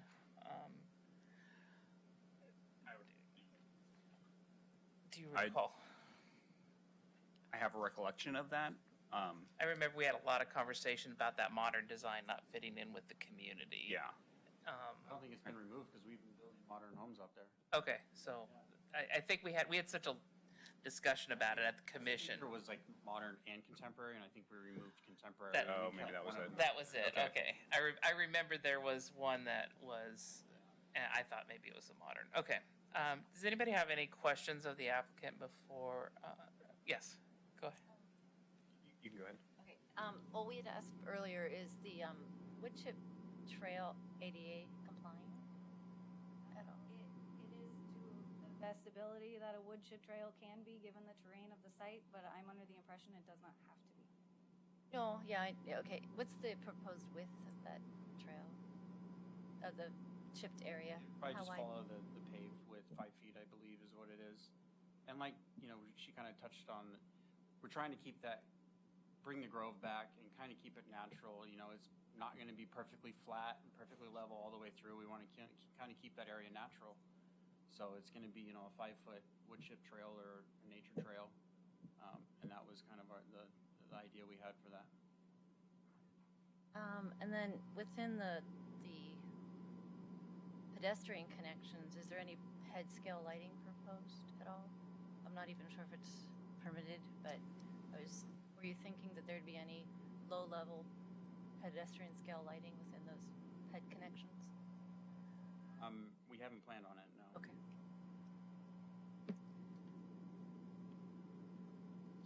Go ahead. Yeah. I'm just curious, at the corner of Southwest Upper Roy Street on the east side, where the pedestrian connection meets with the street at that turn. I'm just curious, is there going to be any kind of marked crosswalk across Upper Roy Street? On the west side, the southwest side? No, the east Oh, end. okay. So, yeah, Eric, yeah. So, I'm just curious if there might be a crosswalk there where the pedestrian connection meets that turn. Yeah, and just to clarify, sorry, I should have clarified this. How it actually is shown as Upper Roy Street. We were kind of going back and forth with the name of the road. Oh, okay. And it's shown different in different plans. So Sorry. No, our fault. So Southwest Curry Ridge Drive is going to be this local street. So that's what we already got. So I apologize. Yeah, that threw me off because he set up where I was. Yeah. Sorry about that. Yeah. Okay, it's all right. I don't think we have plans on it, and I would just say maybe not, because that would get people to cross the street there, and we probably don't want people crossing the street there. We want to keep them on the sidewalk so they can stay on the north side and continue down the sidewalk and not cross the street on a corner. Or Well- cross at a safer place. So, my train of thought is with the connection, with the path connection there, for anyone that's walking on the south and the west side of that street, I just don't know where they're going to, like, if they're intending on getting to that path through that connection, whether you want them to cross there or not, Yeah. that's most No, that likely makes where they're sense. going to cross. And Something we can look at is getting the sidewalk, because I totally see what you're saying. Yeah. There's no way to get over to that side to get to the. Or encouraging them crossing before the corner Yeah. with curb cuts and sidewalks that might be before better. and after. Yeah. So I mean, I don't know if it's better to create, because would that essentially create 2 crosswalks then? Yeah, I don't know how Which- you would do it. Yeah. Yeah. And keep it at that low residential area of a street. It'd be like, I mean- think people are going to do what people do, which is the straightest Yeah. connection, or Yeah. walk diagonal across the middle of the street like people do in But- Sherwood when but it's a neighborhood street and it's not busy. Yeah. Yeah. So, you know, and I don't know if traffic count necessarily justifies that or anything, but I was just curious about that. I'm glad to hear that vehicle parking will be restricted there to help prevent any blockage of or prevent any drivers from, you know, seeing children or people trying to cross there or anything like that. So, but So, I've been part of this. I don't know if you have questions, but I've been part of the Southeast Sherwood Master Plan since the beginning. I've going back to the beginning of time, and my angst with this area is that it was half of the site was intended to be a forested area, and I understand that previous owners had deforested and you were going to be reforesting it. But to me, that's not the carte blanche to say, well, because the trees aren't there, we don't have to try and meet the intent of the Southeast Sherwood Master Plan, which showed 6 acres of forest there. And it looks like we're getting a half an acre of reforestation up in the corner. And part of the PUD process is to provide a public amenity. And I think leading into where Commissioner Montalvo was going, is that the path that's there is not ADA accessible, so it's limited to the people that are going to be able to fully follow the trail. There's no parking extra available for people visiting the site. I would envision that people coming from Murdoch would be able to walk across the street, but anybody else visiting the site would not have an opportunity to park because it's a narrower street. We're not going to the full 60-foot width street in that area, and I understand through the staff report that maintaining the 52-foot width street and allowing parking only on one side matches the next neighborhood. So we're providing continuity, but we're also limiting the parking. And I lead into all this to say, I think that, and I heard your comment that you did reduce it from 34 to 32 lots, but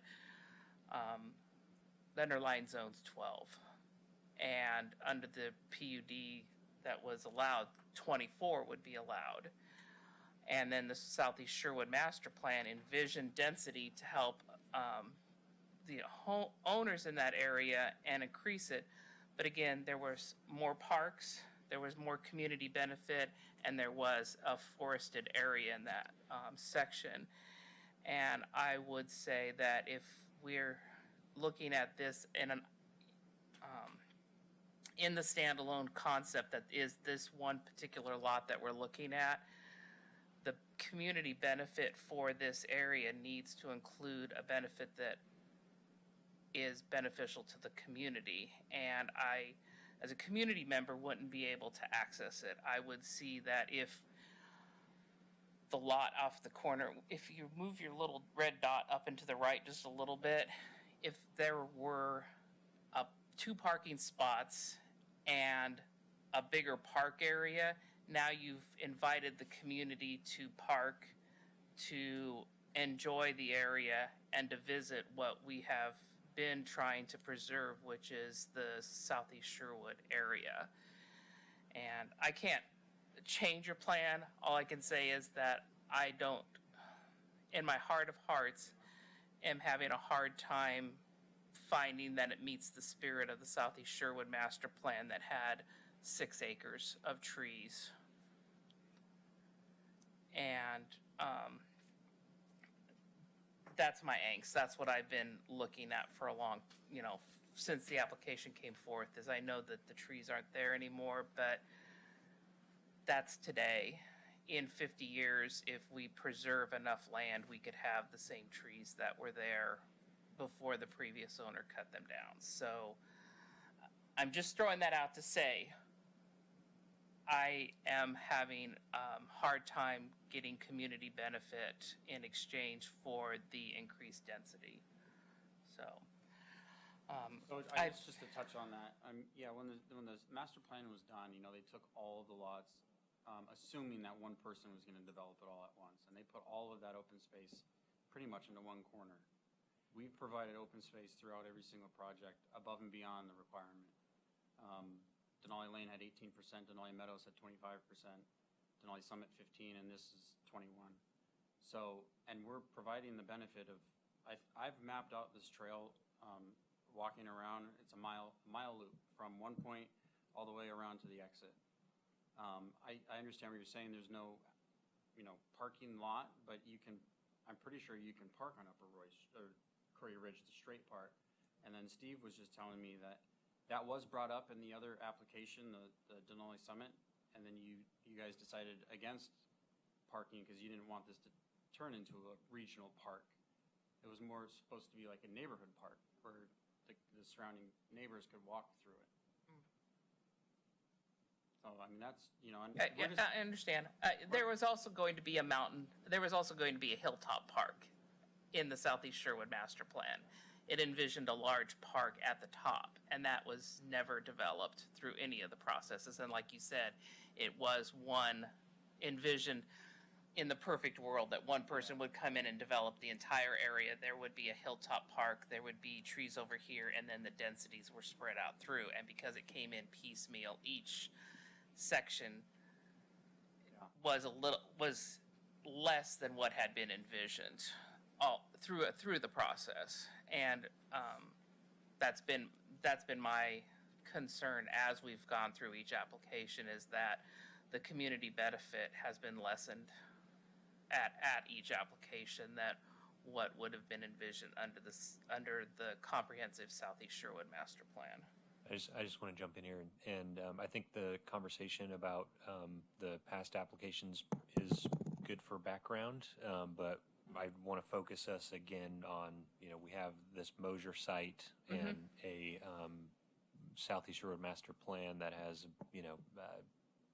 amenities and open space shown on this site, and that's what we should be focusing on. Right, and so, thank you. Back to the clarity. This site itself, 50% of it, or whatever number happens to be, was open space.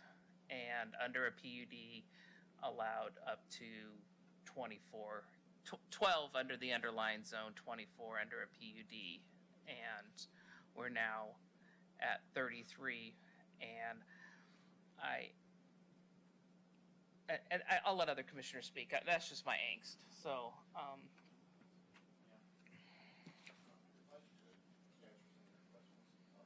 okay, before you start, we'll have you sit down and get your name and address for the record. Steve Miller, 1918 Southwest Carolina Street, Portland, 97239. I was with you, Mario, for all the other phases. I brought them all through you. There's some new faces here. It's nice to see you, the new faces. But Chair Simpson and I know each other a little bit through these processes now. Yeah. And I think what you're seeing here, Chair, is you have two competing elements within your code that are at play here. You have one, which is the BC Master Plan, which was never adopted, but is being used as kind of a guidance for development in this area. And then you have code, which is adopted, that also has standards for development for doing a PUD. That's really important to distinguish those two, because it's the applicable code that really applies to us. The 15% open space, the street standards, connectivity, those type of things. And as the staff report has pointed out, we've met that burden, and we've gone above and beyond that burden to provide open space greater than the 15% requirement. Our density in this project is below the maximum density allowed for a PUD in the Southeast Sherwood Master Plan. We're only at 3, not 4. So we are already less than the density that's allowed for a PUD in the Southeast Sherwood Master Plan. The other thing that Southeast Sherwood Master Plan BC alternative did not take into consideration when they laid that out is the topography of this area. For example, if you look at the lot layout in the BC alternative for the property to the south, they're showing lots all the way up against the eastern property boundary. That area is unbuildable just due to the slope alone, just like this property. It really drops off. So the placement of some of those lots in that Southeast Sherwood Master Plan and some of those things were done at a very high level in a one-dimensional look at that whole area, saying these are some general areas where things should go based upon the hilltop being a view area. So they wanted to have a park kind in that area. That previous master plan put something generally in that location, very close to where that hilltop was. The looping trail system is a benefit beyond what the Southeast Sherwood Master Plan contemplated in terms of how you would have a looping trail through all this. An additional public benefit for this is one developer was very fortunate enough to acquire all of these properties from these property owners because they liked what he was doing with the first phase and then the second phase, and they watched this happen and they said, you know what, we like what you're doing. We would like to sell you our property to continue this vision. I think that's pretty important, that you have one developer developing this whole area that's been working closely with the city now for the last 5 years to try and bring something into the city that meets the intent of the Southeast Sherwood Master Plan, brings in a community benefit to the extent that it can. That's a very broad moving target, as you know. And so by bringing into the gazebo, putting it in that location, it's higher up. It provides you a view out to the natural area right below, as well as Mount Hood. It's a very nice sitting area for folks. When we were working on the one to the south, the city council was contemplating putting a parking lot in there for that open space, but realized that was really not the goal. That was not what was intended for this open space. It was here to serve really the Southeast Sherwood. That's the benefit. It's not for the whole city as a whole. It's really what can we do to bring some benefit to the Southeast Sherwood area. that we can do into this project that would benefit everybody that will live here. That was really what they came to a conclusion on, that we don't want a parking lot here. That's not the idea. You know, people can come from other areas. They can bike in, they can walk in, they can come into these areas. We're going to have a public access overlay over all these areas so they can freely go through them. And it's important to know that this is not going to be maintained by the city. This is going to be maintained by the HOA, but we're going to have public access over that. I mean, that's an interesting dynamic, and it's always a little bit of a challenge because it puts the HOA in a situation to take on additional insurance to be able to make sure that if somebody gets hurt in this area, that if they get sued, they have protection, because it's not the city now, it's private with the public access. So there are some really unique aspects to these PUDs I think you have to take into consideration. And I know you want to try to accomplish everything with each one. Like, God, we're going to get everything with one and we'll get everything with another. But I think you do have to look at this in totality of what's been done here. And we've gone above and beyond on every one of those, providing more open space than what the code requires. And we've put public access over all of it. So it's available to the public to come in and enjoy this space. And to get to this, it took about 4 renderings working with staff to get something that they were comfortable with. So we don't have any deviations to small streets, skinny streets, anything like that. In terms of the setback request, that was requested with the initial proposal, not realizing that the code had been changed. That was brought to our attention with the incomplete letter, and it was an oversight on my part, not pulling that out and correcting it. So we really are not asking for any deviations at all to the code. We're providing above and beyond the open space that's required by the code. And I really think that you're getting a wonderful Southeast Sherwood development here that's going to benefit the community as a whole. Go ahead. I guess you worked on the project to the south? I've worked on all of them. Okay, so is it an asphalt trail? Is the path asphalt in that project to the south? Really, most of it is. There's some other areas where I think there are some soft trails, especially along Meadows, as it comes up the hill to get into the actual open space there. But you know, those areas where we have either had to do a soft trail or a stair step or a meander, it has to do to the topography of that particular area. And in this area, it does slope up quite a bit down to the east there. And so we're going to be bringing in some fill with that soft dirt to get up to where the gazebo is, to kind of center that a little bit and flatten it so it can be a usable space. But again, it's really not available for ADA type of a situation. So that's why we went with the soft trail, transitioning from the hard trail to the soft. So again, due to topography, it seemed to make better sense to make it soft, and then trying to keep that natural feel for this area since it abuts that corridor to the east there and bring in those trees to reforest it. That was kind of the vision for that area. I guess just before okay, thanks for answering that. And then tract D, which looks like it's kind of like an economic remnant there. I can't Tract D, it's the little open space. It's like 3,700 square or. Yeah, well, if you bring up the whole one, Eric, if you could, showing the whole master plan, that's good enough. You can see that there is an open space tract to the south of it. That's my question, So we yeah. just married them up to kind of expand that and add some additional landscaping to that area. That's just, as you can see how the streets come together there, it kind of creates this kind of no man's land. And so that's how those open space areas kind of fill out in that particular area. And that's just planned to be like a grassed area? Pardon? Just a grassed surface area? No, there'll be some shrubs and other plants in there, but because it's an intersection, we do have a clear vision area there, so most of that will be to the south, and then as you get to the intersection, you know, you could put some low plants in there that don't get any taller than about 3 feet, or, you know, a tall tree that's, you know, has 10 feet of clearance, but I envision more of a grass, kind of a shrub area at the intersection. Eric, do you have a overall view of the whole area? Is this everything, or is there? I thought there was a view that we looked at previously that had. Yeah, it was the one that. Maybe I can just clarify one thing on your question about the trail and the surfacing. The access between lots 20 and 21 coming off the street there at the curve, that will be a paved surface out to the gazebo. So in terms of ADA, they would have the ability to get to the gazebo, but just not around the lower trail section. And it can, because to the south is paved, is it possible to make it a paved loop from the gazebo south, not through the And I mean, trays? it's so Oh, is that challenging steep? there. It's pretty steep there. Yeah. We originally were looking at some massive retaining walls and boulders to even try and get something to work there. So pave an elevator and Yeah, exactly. We'd have an escalator and then an elevator escalator. and then some pavement. yeah, ski rentals. So again, I think you okay. can see that, and as Kenzie mentioned, unfortunately, the visionary here is no longer with us for this project. But, he does recognize what you guys have been looking for.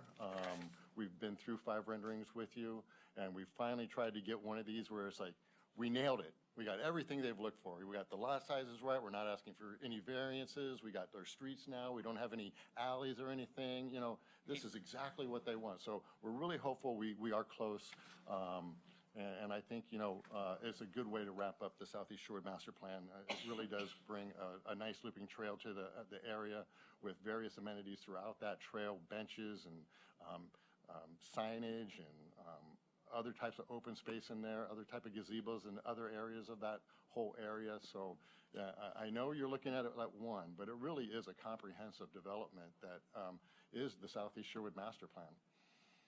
Eric, you don't have this view that shows the open space incorporated throughout all of them, do you? Yeah, this would be it.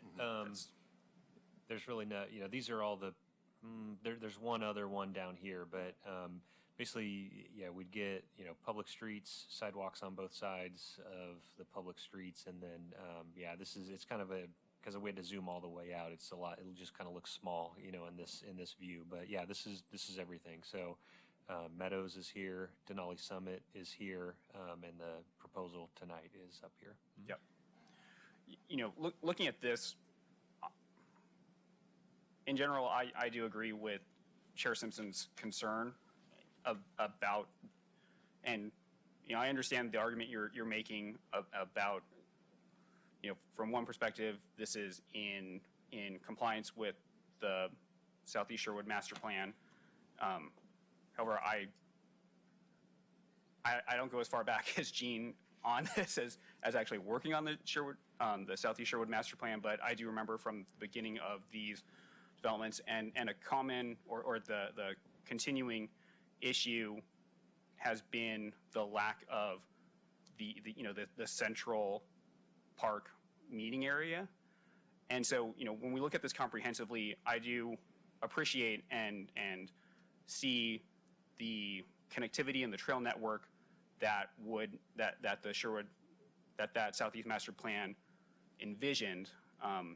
However, I do agree and feel that it is missing kind of that,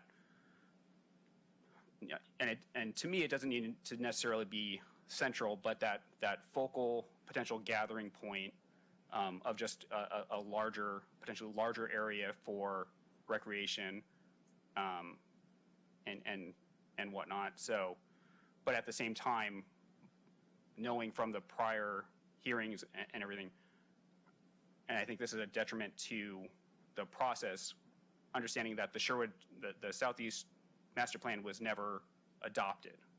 Is that right, Gene? And so, strict adherence to that kind of fell apart with that. So without that, I do appreciate, you're trying to work towards that goal. I don't know what extent, I know that in a PUD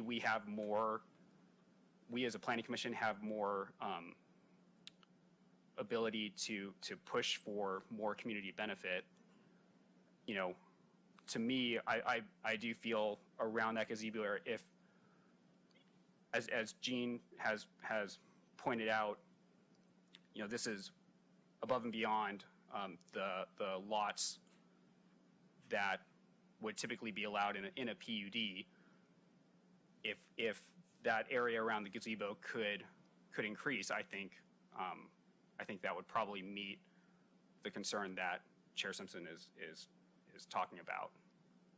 I understand what you're saying, but again, we meet the standard, right? I mean, you have a standard, and the standard is 15%. Yeah, That's what the code says, and the code also says. But we're also in but a the code PUD also says when process, so Yeah, if I can weigh in here. flexibility does So, that give us? the Southeast Sherwood Master Plan, in staff's opinion, can be applied. And the requirements in the code, so we have the development code and we have the concept plan. The development code was adopted by ordinance. It's what's the word I'm looking for? It's help me out here. It's Codified. acknowledged. It's an Codified. acknowledged, acknowledged by DLCD. It's part of the city's development code. Staff believes that you can require changes based on the Southeast Sherwood Master Plan. You're not just looking at the PUD criteria. It's not really logical to say that the city can't apply the Southeast Sherwood Master Plan, but then that the density can be achieved under the Southeast Sherwood Master Plan. You can't have it, in my mind, you can't have it both ways. If there's concern about adoption of that plan and issues with that, then I think the whole thing goes out the window. And we're looking at 2 units per acre maximum with PUD criteria being applied. And the Southeast Sherwood Master Plan criteria too, the open space required by 1640 PUD, where feasible, should include parks and pathways that are located within the general vicinity of alternative BC in the Southeast Sherwood Master Plan. And BC in the Southeast Sherwood Master Plan is what's in our code. It references that picture, and that picture had a much larger area. And I realize that you guys have done quite a bit to get us very close. It's just asking for a little bit more in the gazebo area, and I don't know if you have, that. The capacity is limited, and I understand what you're saying, but again, you do have a standard. And so you're looking at something that says, is it generally in the area? It doesn't say, is it generally the same size? Is it generally in the area? And is it 15% or more? We're in the general area identified on the Southeast Sherwood Master Plan for this particular property. And the only reason it was the size that it was is because the grove of the trees were the size that they were, right? If it was a smaller grove of trees, it would have been a smaller area they would have identified. And again, because of the topography, some of that stuff in the BC alternative doesn't really lay out. You're looking at all that in a one-dimensional scale. When you start adding topo to the map and stuff, and if you look at our maps, there's topo in there, you'll start to see that, well, it makes sense that you're going to put your open space here. This is really an undevelopable area. You should put the homes in the road where it is more developable and use some of that other space to create some type of public benefit, some type of an amenity for the subdivision. And as a standard, we're going to sit there and say it's 15%. And if you develop in the Southeast Sherwood Master Plan area and you do a PUD, then we also have a standard for that in terms of density. And we're below that density already. And so we really feel that we're meeting the code. We're complying with the code and meeting the intent of the Southeast Sherwood Master Plan. And another important note, if you go back and look at that Southeast Sherwood Master Plan, the BC alternative, the street down there that comes off of, at the bottom, at the south there, that goes into the east side of the Southeast Sherwood Master Plan, where it comes up straight and curves to the east and then curves to the north, yes, that street, it shows that street all the way over by where the water quality facility is. The reason we could not put that street over there was because of the way the intersections came together right there. And your city staff said, you got to move that thing over. It can't go there. So we originally put that street right where it was shown on the Southeast Sherwood Master Plan because we were trying to generally conform to the Southeast Sherwood Master Plan, only to have staff say, no, you got to move it over here for spacing standards. So as you see, when you start looking at this paper copy of a BC alternative that's really one-dimensional at a 30,000 foot level, and then you start getting into the minutia and you start putting these things together, you see that there's some things that they didn't take into consideration. And that's what we're doing. We're taking those things into consideration now and bringing them to your attention and laying it out how it makes sense. And so we've tried to put these open spaces generally where they're shown. We've tried to make them bigger than what the code asks for. We've kept the density lower than what is the maximum. And I think if you go out there, you'll see a really fabulous development that has continuity with all the street trees because one person did it. You have continuity with the housing plans because one person is doing it. You have a connecting trail system with public access over the whole thing, so you have a mile looping trail out there.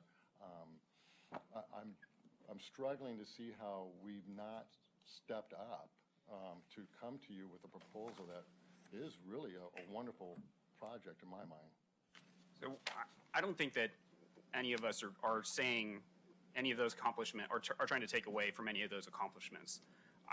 For me, I think it's, in looking at this comprehensively, it just goes to the issue of not having some type, a larger community benefit focal area.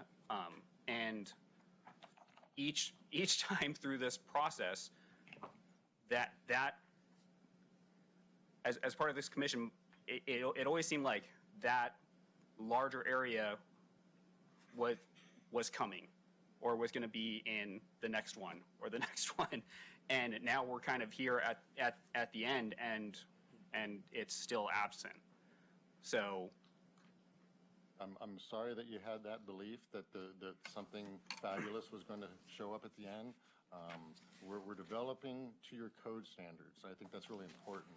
And we're using a resource as a guiding tool to help us identify generally where streets should go, generally where the open spaces areas should go, and we're using your adapted code to let us know what those specifications are for those open spaces, how big they should be, for example, how many square feet, per the developable acreage that is available on your site when you take away streets and the water quality facility area. And that's really what we've tried to do. And so I don't think you see a developer here. I mean, if we were trying to skimp on something, we would have proposed just 15% open space instead of 20. And so I think you see there is an effort here from the developer to give more, to try and give more to the extent that it makes a project feasible. When you start pulling these lots out, it does impact this. If you go and look at that terrain, it is not flat. It's very hilly, and it requires a lot of blasting and other intensive techniques to grade this site out to get it to work. It's very, very costly to do this. And so I know when you're always looking at this, it's a one-dimensional thing, and it looks really simple, but I encourage you to go out there to that site and look at it. There is topo throughout that entire site, especially where that intersection is, where the cul-de-sac is. That is basically a mound that we're going to have to grade down rock crusher style, to get it so it can meet the grade of the street that's coming up from the south, and also to get it to transition over to the east. And then you get to the east over there, there's kind of a dip. So you're kind of, chunking away at rock and trying to fill in some potholes to get this thing to work. And then the other unique thing, that wetland was created by the removal of those trees. So when they pulled those trees out and the stumps and everything, it created a pit.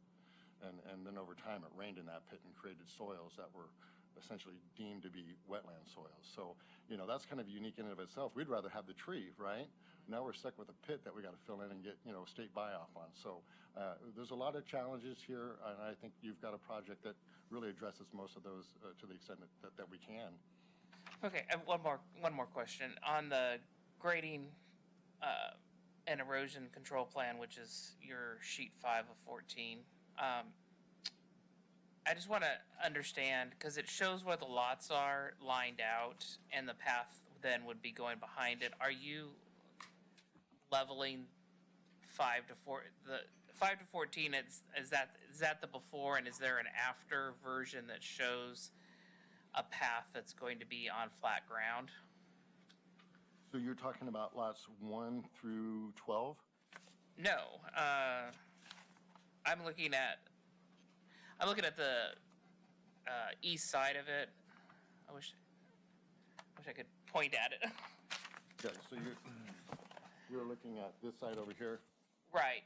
Everything, it looks like the back of the lots butt up against the steep slopes, and that's where we're envisioning this path. And so now, as we're looking at this community benefit and this path, are you leveling any of this so that the trail is walkable? Well, it's going to be walkable. Yeah. It will be walkable. It will have some grade to it. It won't be as flat as the other trails that are in the other phases. And again, that is due to topography.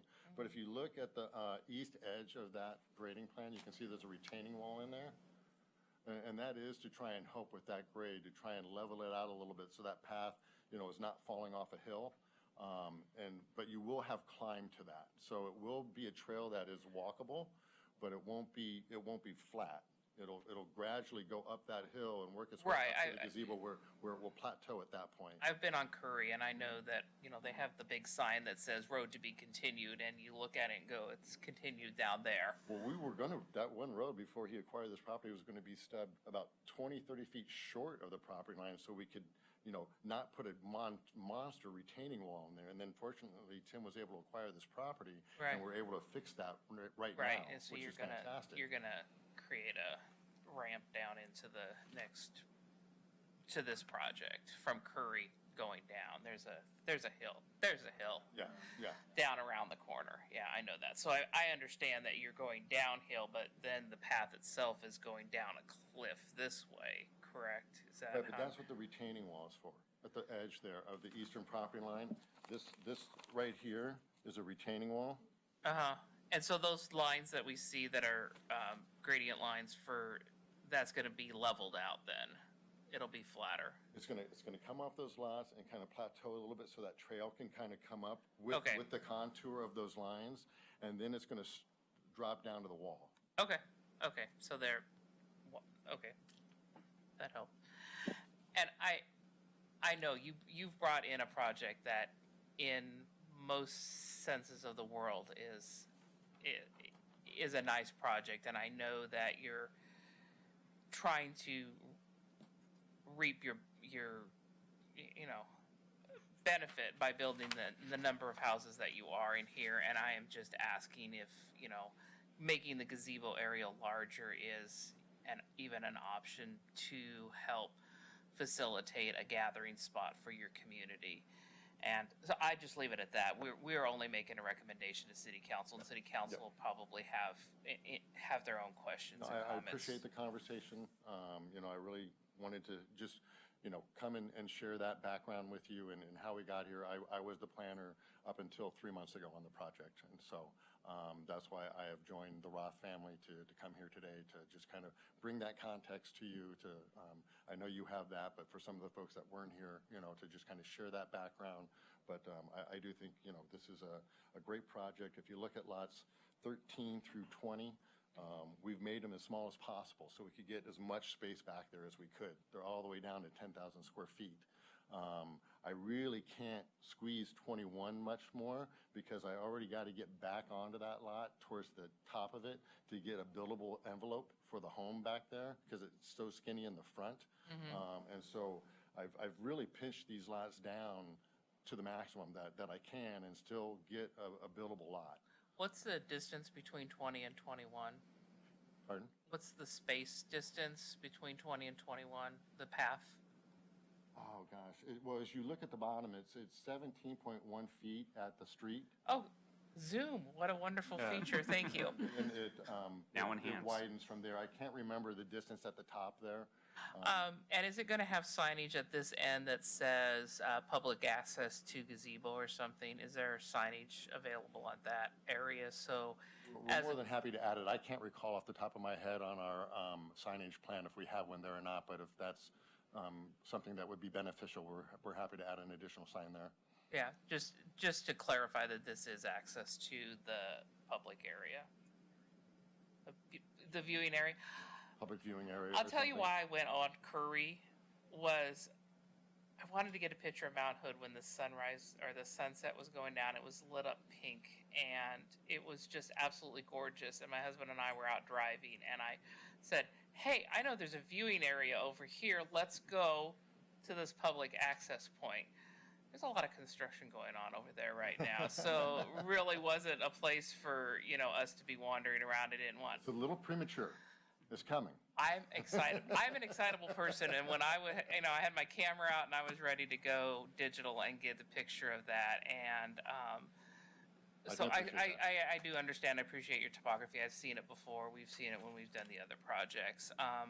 So I appreciate what you've attempted to do, and I appreciate you working with us through the other previous areas where we said, got to have something, and you did put in this viewing area. And I think as a community benefit, it's great. It's just when you get over there, is someone going to feel like they have a way to park and access it, or to Commissioner Montalvo's comment, ADA, or even kids with strollers to get from the cul-de-sac to the gazebo. Is it going to be firm enough to be able to roll a stroller down there? So, No, I appreciate all that. Pathway will be paved down to the gazebo in between 20 and 21 will be paved. and there's sidewalks on both sides, so someone could come down Curry and go that way. And so, we always try to accommodate as much as we can. Obviously, we can't achieve everything with every project, but I think comprehensively, I really think this is really meeting the intent and the goals of the Southeast Shore Master Plan. For example, one of the things the Southeast Shore Master Plan shows is this street coming up and coming back to Upper Roy, right? Mhm. Well, the city would never allow a connection there to Upper Roy because Right. it's a Too minor close. collector street, and they don't want any more, streets going out to that particular street, so it moves traffic the way it's intended to move traffic. So again, I'm just trying to say, great job with the BC Master Plan. I understand it was a big effort. I know you were a huge part of it, but again, because it's at a 30,000 foot level and they're not taking topo into consideration in some of the street classifications, you don't have a perfect plan, and we have to respond to kind of these other scenarios, accessing that street and topography and things of that nature. And so I think when you take all that into consideration, I think this plan really does meet that intent and provides a really nice benefit to the city and to this portion of the city in particular. And before we leave, I'll ask for other commissioner comments before we go any further. The binder that I have, there's 2 tabs I wanted to ask you about that didn't have any information in them from your submittal. And I just wanted to know if they were supposed to have anything in them. And it's supplemental submittal 11/7/22. I mean, we have all the information we need, I believe, to make a decision. We have the staff report that complements it in your testimony this evening, but before it goes up to council, they'll probably get our same binders. So that was not in there. And then the preliminary engineering plans, there's a tab in here for preliminary engineering plans, and they're not in here either. So. That should be the full set of plans. So it's the full sheets. There's just a tab in here. It doesn't explain behind the tab that C foldouts. Yes. I thought there was going to be additional material in here. Okay, so that makes perfect sense there. That I thought that there was additional material that you had intended to include. So maybe adding a sheet in there for council to say, see ginormous foldouts. We'll work with staff to make sure that's really clear and to make sure that you don't have empty tabs. Yeah.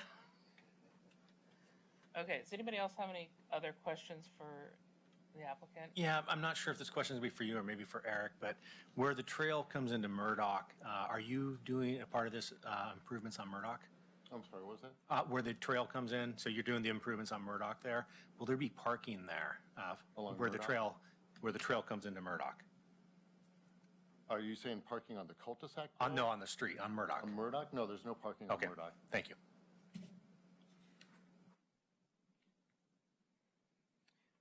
And then, Eric, when you went back to modifying the conditions of approval or looking at them, we had conditions B7 and B8 did not include Tract E, that they were part of the homeowners association. Is that? I captured that. Yep. It's captured in the change that the other slide that you had. Yep. I was trying to read it, but then I was also trying to get my notes in order, so. Yeah, just so the applicant's clear as well, and Planning Commission, Yes. In the sort of general conditions around open space, and the requirement that the deed go to the HOA, and the CCNRs indicate maintenance is by the HOA. We had tracks C and D very clearly in there, but not E, and so that this condition would add E, which is the pedestrian path between Murdoch and the cul-de-sac. Okay. Thank you. I was trying to read that while you were talking, and I didn't get to the bottom, so. All right. Any other questions of the applicant? All right. So I don't have any other blue sheets, but I see people here. We're going to call up to see if other people would like to testify. Thank you. And thank you for your time. I do really appreciate you taking your, if you're not on the project anymore, even just coming back to come before us and help provide background to the new commissioners. Not a problem. I'm happy to be here. And just so you know, I'm on your side of the counter now. Are you? I'm the planning manager for North Plains now. All right. I'll just come. I get to work with planning commissions all the time. I was gonna say maybe I'll come out and testify just to throw you for a loop. I don't know anything about North Plains, but it'll be exciting to see me in the audience, I'm sure. All right. So at this time, I would ask: does anyone wish? First off, we did not receive any requests 24 in advance for electronic testimony. Okay. So does anyone wish to speak in favor of the application at this time? Does anyone wish to speak against the application at this time? Or does anyone wish to provide neutral testimony regarding this application?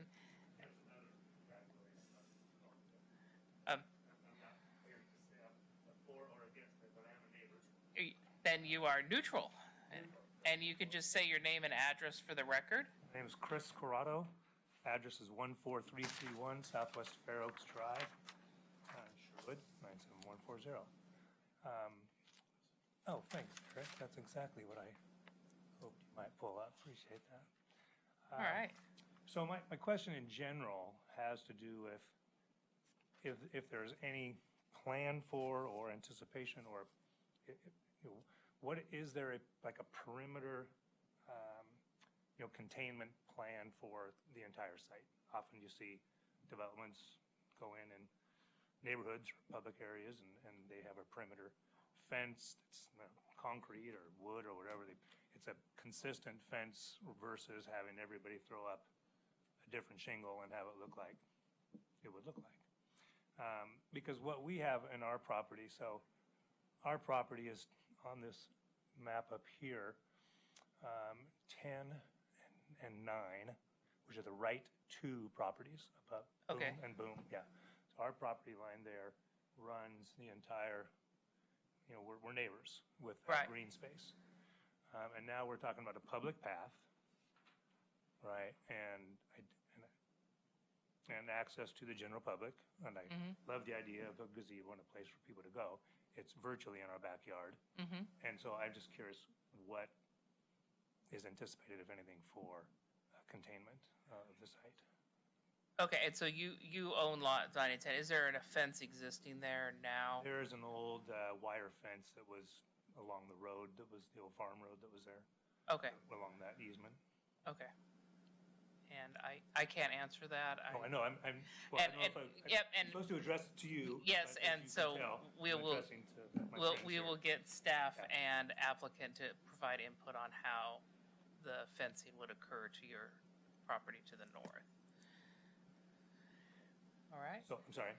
Is that? I'm not going to get an answer now. That's well, when they have a rebuttal time. Oh. So after we take your questions. I'm sorry. Sure. Yeah, it's kind of new to me. I used to be on that end of the planning commission meetings. That was 3 years or something ago. Yeah, it's hard to have a two-way conversation, but I think that's mainly the concern. Yeah. if you have any other questions, ask them now because we want to get them out on the record so that it really has to do with what would keep people from. By the public and neighbors and everybody else. Okay. And our neighbors to the east, to the west, On- have the same issue. Lot 11. Not quite as distance. Okay, and just, are you familiar with the process? Because the Planning Commission this evening, when we make our vote this evening. All we're doing is making a recommendation for City Council. And the City Council will have another public hearing process. So if you don't feel that we've adequately answered the question, or or you think of other questions, you'll have another opportunity when they have their public hearing. And by testifying tonight, you'll get notice of the process. So I just want to make sure you. I appreciate that. Yeah, we've got the notice, staff planning, or the city council meeting on the date 7th February, I believe. Yeah. So we'll follow it closely from here on out and hope to be good neighbors. All right. Well, thank you very much. I appreciate that. And we will have an opportunity under staff and rebuttal by the applicant. Does anyone else wish to provide neutral testimony? All right. Does the applicant wish to provide rebuttal testimony? All right. Absolutely. Come on up. I'd be happy to get your name and number and meet with you after this so we can kind of work something out. We will fence our yards. I mean, all of those lots will be backyard and side yard fenced up to the house. But him and we can chat about his property there. So the fencing between the open space and the private residence to the north is that north? We would fence our lots. And that's typical construction, is to fence the backyards and side yards. Right. But him and I can discuss after this. The fencing of tract C. Yeah. To the north. I understand his concern if we're inviting people down there and what the security is for your house. Okay.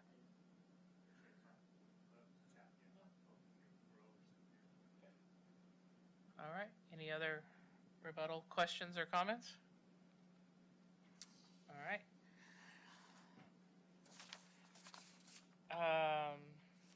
Does staff wish to add anything which specifically addresses the question raised during the testimony?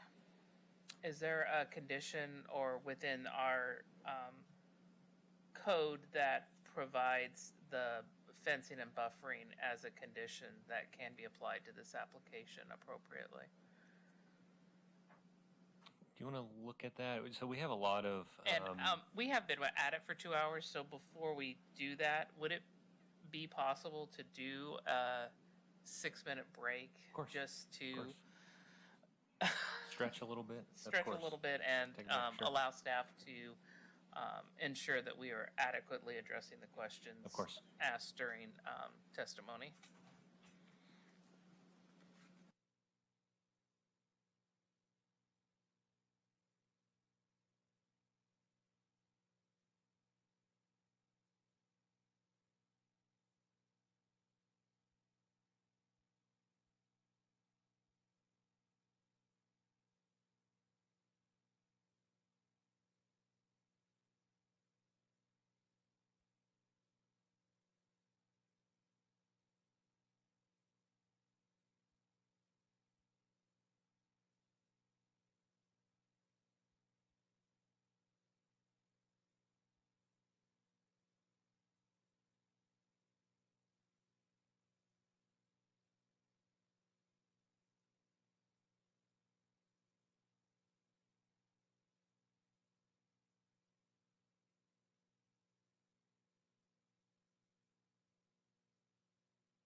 pictures. What a beautiful place to go to do that. All right, we are reconvening after our recess, and does staff have anything to add which specifically addresses a question raised during the testimony? And before we proceed, I do want to note that as I was returning to our meeting, the neighbor that had just testified approached me, thanked us and said that they would be working directly with the applicant, which is ex parte contact. I just want to note they thanked me and said that they would be working with the applicant. So it's on the record that we had a brief conversation. So, we lost our picture.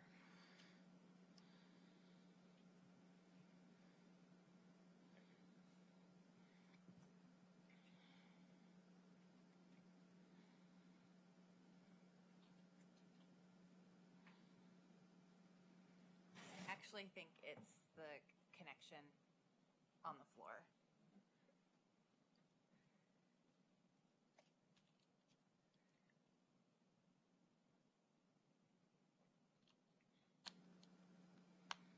Well, is this just putting the presentation back up? Or I saw someone's desktop there for a moment. There. Oops. They come out for a second. It is really finicky. I think it's that floor connection. Yep.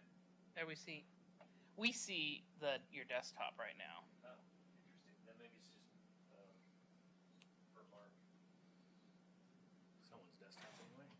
Well, yeah, assuming your desktop is got like 4 things on the.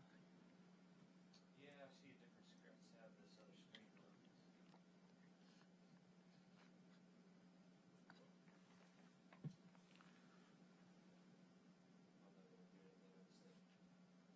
We Mark, see your are you mouse available? moving. Yeah, see, I can't see it. Huh. I think I'm frozen on here.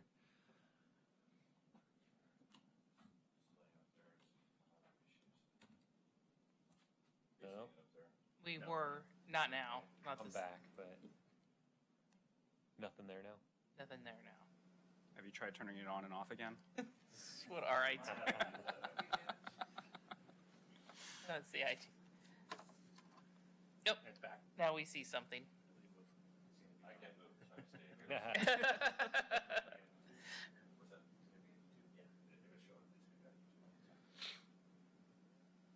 So it's not up here, but it's on your guys' screen and it's on YouTube. So. I But what we're seeing is your apologize to you guys. desktop. Oh, then no. Yeah, I got my. Well, sorry. Switch screen. How about that? There we go. Yay! All right. So now we see gotcha. the Okay. 32 lot subdivision. I think we'll be all right. So just get anything. So in terms of the public testimony, the code does not have a standard that would require a fence or other buffer between residential to residential. Very clearly, commercial to residential, industrial to residential, yes, that's required, but not residential to residential and not open space to residential. There's probably criteria in the PUD that if you guys are really concerned about fencing and safety, there's probably enough in the PUD criteria that you could require it. But based on what we've heard, I think there's probably enough to have the developer work in good faith with the adjacent property owner without a new requirement. Up to you guys, though. I think it's appropriate to add it since they've already agreed to that they were going to work with the neighbor. We just put it in there so council, when they read the document, they have the conditions that include this and capture it, so that when it comes up again, the council doesn't have to ask the question again. If it's already in the conditions, council knows it's already been addressed with a condition that says applicant will work with neighboring properties to the north to provide fencing between the open space and the existing single-family resident lots to the north. Yeah. Do we have opportunity to talk to the applicant again? Where are we at in the process? I would reopen the public hearing to ask the applicant to accept that. Can we do that quickly? I can We don't I have can to do go- anything Okay, quickly. yeah, let's do it. Sure. Yeah, I think that'd be good. I will now, with approval of the rest of the commission, reopen the public testimony. All right, I see heads approving. We're going to reopen the public testimony to have the applicant come forth and respond to a change of the conditions of approval as we just discussed with staff, and express any concerns that you have working on this. Just to be clear, this is, you're going to condition the whole northern property line be fenced? Or just that one property?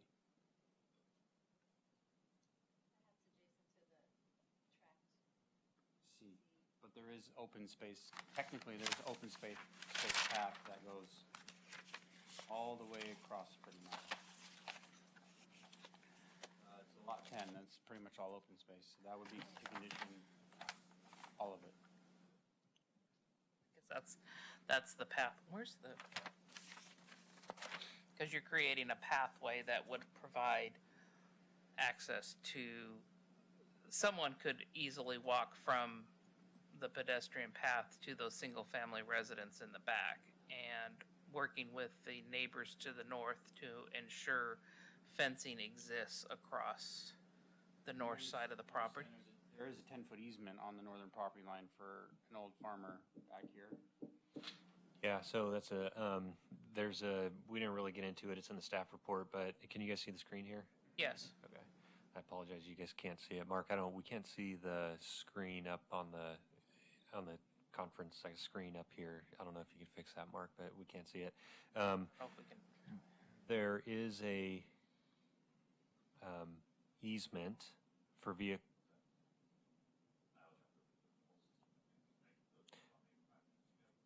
Are we on YouTube? Okay. There's a 10-foot wide easement on this property, the Mosier property, for road access.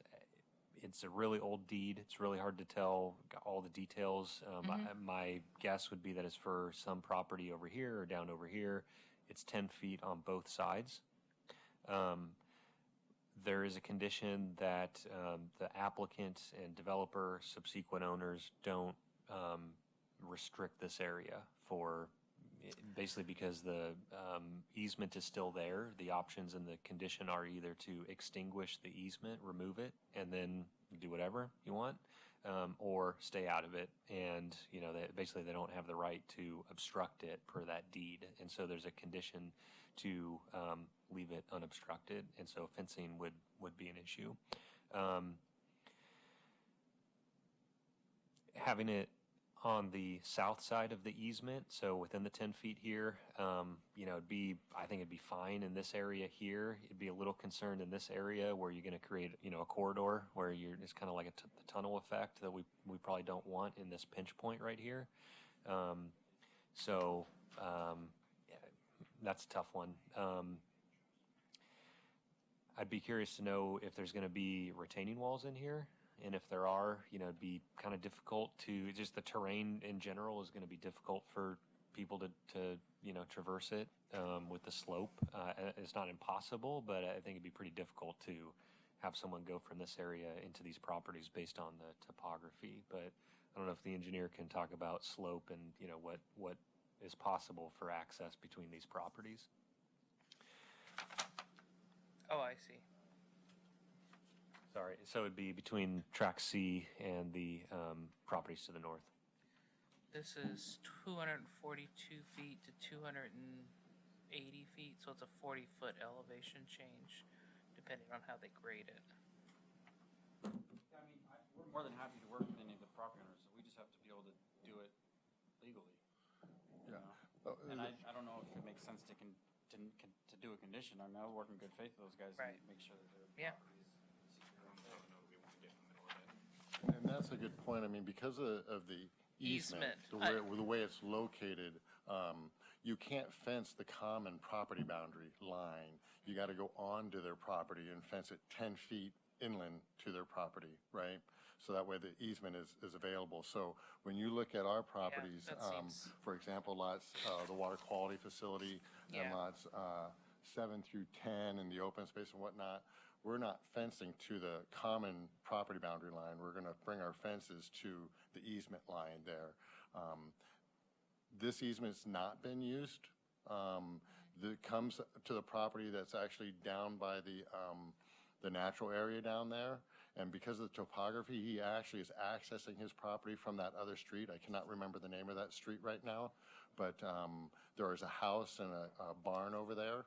And that appears to be what's happening right now because no one is driving along this particular area due to the topography. No one's come in there and graded a road in or anything to help with access. And so I think it was something set up with good intentions, but the person found an alternative access point, and that seems to be what they're using. And I think Eric's condition, we didn't have time to go work with all the neighbors to get it extinguished. So, having time now, maybe that is the correct course with that condition, or an alternative with fencing. I've heard the guy has threatened to use his easement, so I just don't even want to cross that path with him. Gotcha. It is the Snyder family that owns the property.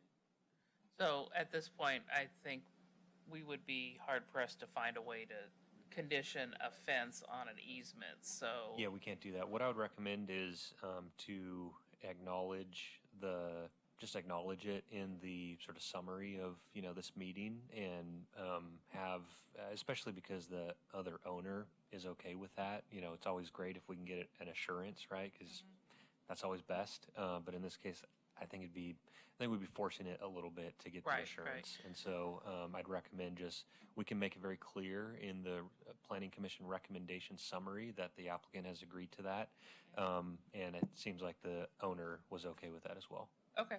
All right. Thank you for providing that additional information that helps not go down the wrong way. So I see no other people in the room to testify further after reopening the public testimony. So we will reclose public testimony and ask if, again, staff has anything else to add. And if not, we'll go to if any member of the commission has questions regarding any clarification at this time about the application. Any questions at all? Are we doing deliberation right now, or? Just questions of staff. I prematurely closed it, but if you had questions of staff, we could ask another question. All right. Now we're officially closed because there's no more questions. Can I provide comments? What? Can I provide general comment? You can provide general comments, Eric, always. So we've heard, we've talked a little bit about the other developments here. Again, I want to focus us back on the Mosier property. That's what we're looking at. What was lost or provided in the past applications it doesn't matter. You can't consider that. You need to look at the Mosier property, the BC alternative, and PUD standards and the VLDR, and determine whether or not the proposal meets the code in that regard. Staff is pretty firm that the BC alternative and the PUD standards under the Southeast Sherwood Master Plan can be applied. So, if you feel like there's, those criteria, if we go back to these criteria here, if you feel like these aren't being satisfied in some way, it is at your discretion to potentially require changes to that. If you feel like it's met, then you can adopt those findings. Staff has those findings ready, and you could just pass that on. It's a discretionary decision. There is a clear and objective path here. It's just the LDR standards. As soon as they opt for PUD to go to 2 units per acre, it's discretionary. As soon as they go up to 4 units per acre with VLDR PUD Southeast Sherwood, it's discretionary as well. So this is Planning Commission's decision to make a recommendation to council based on the approval criteria. So happy to answer any other specific questions that you have, but this decision is yours based on PUD and Southeast Sherwood Master Plan PUD. All right. So we have closed the public testimony. Are there any questions of staff regarding the process or what our next steps are?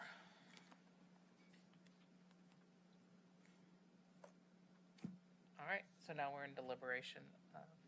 Vice Chair Widola, did you have comments under deliberation? Yeah, I think it's something to work on towards the future potentially, because the community benefit here of a trail, which seems to be a nice trail but not accessible to all citizens, seems like we have a gap somewhere within what we're doing there.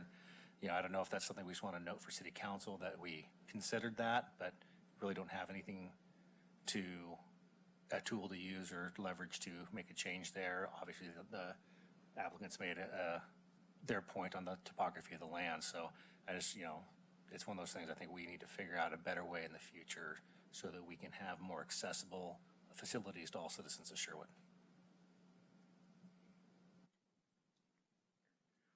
Commissioner Montalvo? I agree with that, but I think that you have a challenge of topographical constraints, but you also have to provide a public benefit. And so it's the balance of not putting that public benefit in the most topographically constrained portion of the site. So I think that's where it just falls a little bit short for me, is that, I'm not saying you took the easy way out, but it is a little bit easier to say, like, let's put the open space in the part that's hard to build on. So I think bringing that, and it was discussed by Chair, that maybe enlarging the area by the gazebo to just balance that out a little bit more, to say, yes, we have this trail, it's in a challenging area that will benefit some folks, but we've increased this area by the gazebo so it will benefit a few more people in the community. So that's where I'm having a little bit of a struggle, is it just doesn't seem to be a fair balance for the open space. And I guess I don't want to go too far down the path and then as a commission say that we are recommending, because our options are to recommend as it is, recommend with findings that are different, or recommend a denial because they didn't meet the criteria. And if we don't believe they met the criteria of the Southeast Sherwood Master Plan because they didn't provide enough of an open space in an area that's accessible to the public, my experience with the Planning Commission has been, because we have an opportunity for a second hearing, we would have given the applicant an opportunity for a continued hearing if our initial recommendation was going to be for a denial to council. And I would just ask the commission, if we're in an effort to work with the applicant and not send up a recommendation of denial at our first hearing, that we consider our deliberations and consider reopening the public hearing and continuing it to the next hearing date certain, with an opportunity for the applicant to still submit. So I don't know where the commissions, but I've already heard two commissioners not. So please help me, staff, before I we think we go want to any make further. sure that Planning Commission can actually continue the hearing itself. Can we continue? Alan Rapplier, I'll give you a second. I'll talk slowly here. Are you still on the line, Well, Alan? we can continue our deliberation, right? Or, Yes, I'm here. yes, hello. Hello. We're wondering if Planning Commission has an opportunity to continue, I guess it'd be the deliberations. Well, reopen, or You could just continue for deliberations. That'd be perfectly fine. Keep the public record closed and continue for deliberation. That doesn't give the applicant the opportunity to improve or to adjust based on our. if we're leaning towards a recommendation of failure to meet the Southeast Sherwood Master Plan and a recommendation to denial to council, then at the council level, then they'll just have an opportunity to submit additional information at the council hearing, is what I hear. Is that true? That's correct. That's true. So we wouldn't keep the record open and continue it for additional applicant submittals. And I don't want to mislead you with my comments on my intentions. I just wanted my comments to be noted in the deliberation. Okay. All right.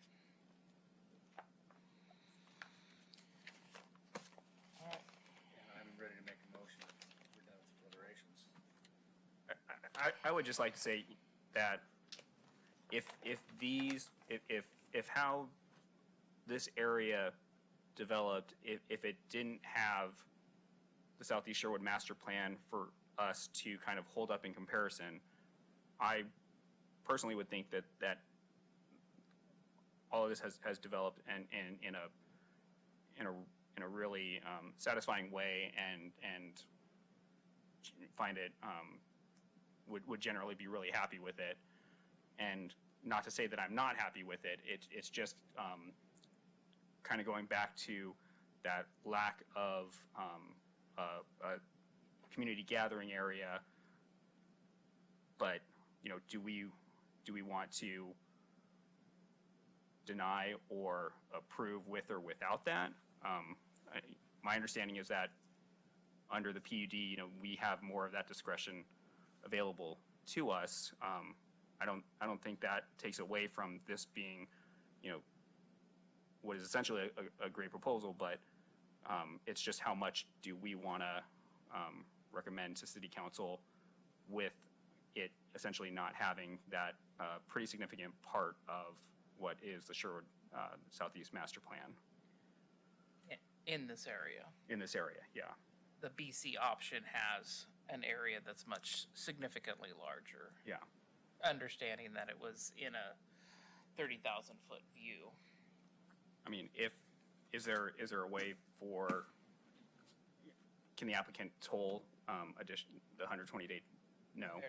We've already closed the public hearing, and so now at this point we're at deliberation, and we make a recommendation to council one way or the other.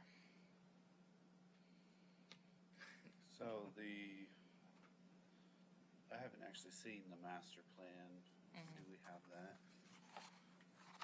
The BC master plan, there's a picture in here that the challenge is the entire master plan was not adopted by City Council, but the area that we're discussing, and I'm on packet page 134, and the area that we're looking at is this area here. And when the master plan was envisioned, this was a large forested area that has subsequently been deforested by the previous owner.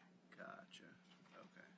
And throughout the process, there was an area that was in this. So basically, it meets the requirements of the lot sizes and the open space that it requires the 15%.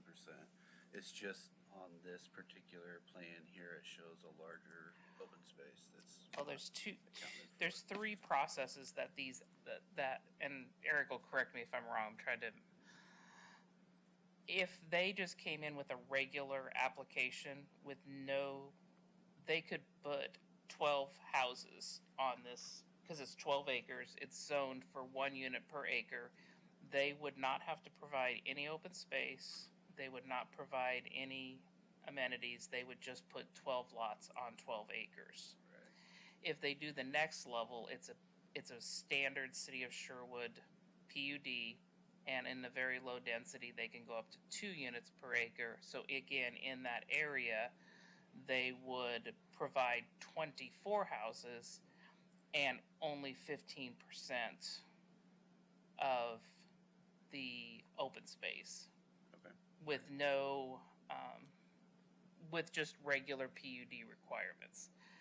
The Southeast Sherwood Master Plan was a plan envisioned to help all the people in that area because of the terrain constraints and other issues that were found in the parcels having to do with tannery hides that had been buried there years and years ago. And so the plan came in to increase the density up to a maximum of 4 units per acre. And the entire master plan had a lot of other parts to it, but the City Council many years ago did not adopt the entire master plan. They adopted the 5 conditions that we read in the staff report, or 7 conditions, or whatever they are at the very beginning, that said that it would be generally follow the development pattern shown in alternative BC in the Southeast Sherwood master plan. And that's the crux of my question is, are we generally following the development pattern shown in BC specifically as it relates to the open, let's see, open spaces where feasible include parks and pathways located within the general vicinity of Alternative BC and the Southeast Sherwood Master Plan. And when I raised my point about the lot that was up in the corner by the gazebo not, providing an opportunity to fill in for that expansive forested area, that's where I'd raised the concern at the beginning of the hearing, saying that was that was my concern on meeting the criteria and listening to the applicant and understanding that they have gone through years of this process of trying to get to this point, and the topography is difficult and it is steep terrain, and that's where it becomes, it is no longer objective. It's not 12 lots and yes, they're done. It's the balancing between the benefit of the community, the topography that they have to deal with, and the ability for them to develop in a way that makes sense. So. Yeah, so I think it's a tough place to build.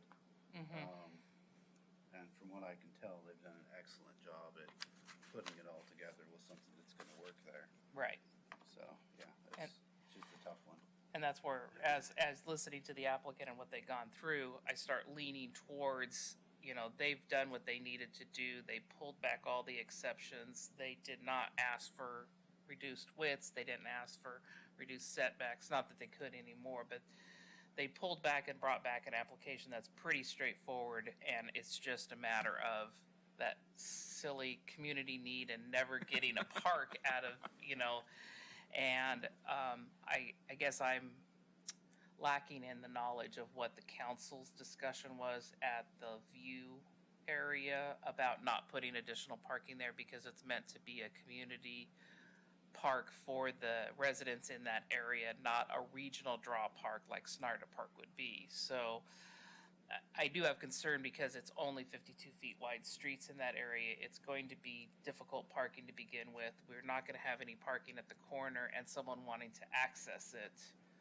is going to be probably parking at Murdoch and, or not Murdoch, Upper Roy across the street. And now they've put in flashing crosswalks and created a pedestrian access across the street to be able to get to it. So that's where, after listening to testimony, it has, now I'm even further on the bubble going, I raised a question. I would really like to see a community benefit. I'd like to see an area that is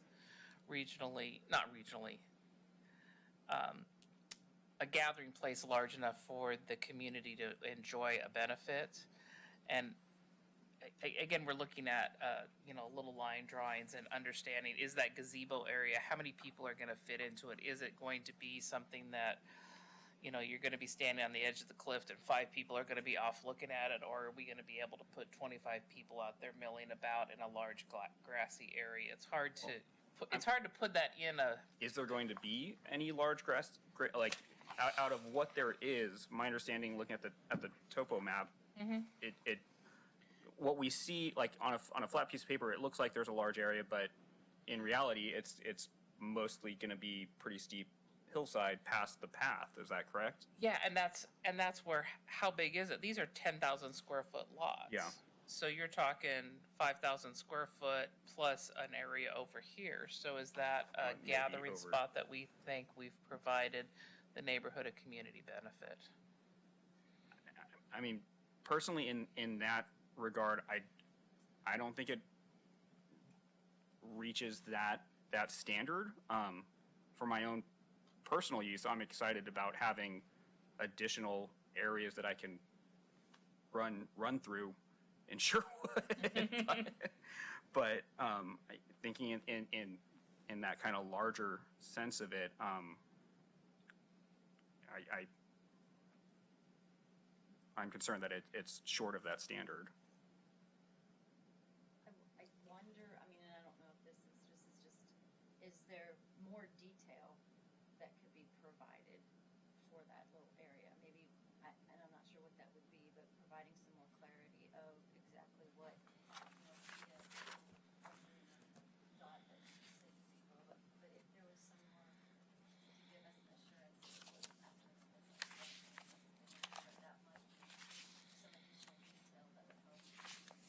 held the, the comfort level a little bit. I think there was one slide that rendering, had a here's little this, what it area, looks like. thatched area that was supposed to be Other flat. than just looking at it in plan view, I don't know. the staff had Commissioner Runburn just reminded us, there's a staff picture that shows here this area, so I think this is the flat area. So if we look at, there's 100 feet, that's gonna be a grassy area across the back of lot 21 it's 13 of 14. And so since we're in deliberation, this will be our recommendation and information that might be beneficial to council. But we're talking 100 foot across the back of lot 21 might be flat-ish. But I can't, you can't tell, is that the depth of that? Is that 20 feet? 20 feet at the largest stand? Is lot 21 going to want They're gonna people gathering at the back of their fence? Well, they're gonna have a fence, and that's gonna be their, so. yeah, and that'll be a challenge. I mean, if you were me driving up there, would you think it's your benefit to be able? I mean, I think, again, just going back to that BC option layout, if we're judging it by that, it we have a great trail network that was proposed and envisioned through that, but it's just absent that kind of centerpiece. a gathering spot. Yeah. So. Can I make a recommendation? Please help us. Again, we have to go back to the BC master plan.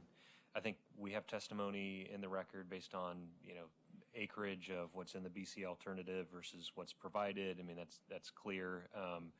I think just in terms of the pure numbers, they haven't provided all of the open space that is depicted or that was originally there in the open space. I think the way that staff was seeing this in recommending approval, we wanted to give some credit for the fact that they don't just need to preserve things now, they need to replant, right? It's not just preservation, and so that's a sort of additional step. The other thing that staff liked about this was that there were, upfront more amenities that were provided in the open space. Last time, council kind of got more out of them, interpretive signage, benches, things like that Planning Commission didn't have. They provided that up front, so we wanted to provide credit for that as well. The fact is, though, going back to just the pure numbers, there's not the same amount of open space, and they're fairly short, probably about half. We can run the numbers for council, but it's probably about half of what was shown in the BC alternative for the Mosier property is actually provided as open space on this site. I hear the sort of concern about not having a gathering space. I don't know if we want to say that, though, because I think that opportunity is a little bit lost. It really should have been on the other property. But I do think that, again, based on the numbers, you guys could request more. So what I would recommend is giving council and the applicant something concrete to go off of. So like a clear condition that requires, and we can, without revising the street network, without revising, much at all, say applicant, prior to final development plan approval, the applicant shall provide lot 21 as usable open space to the public.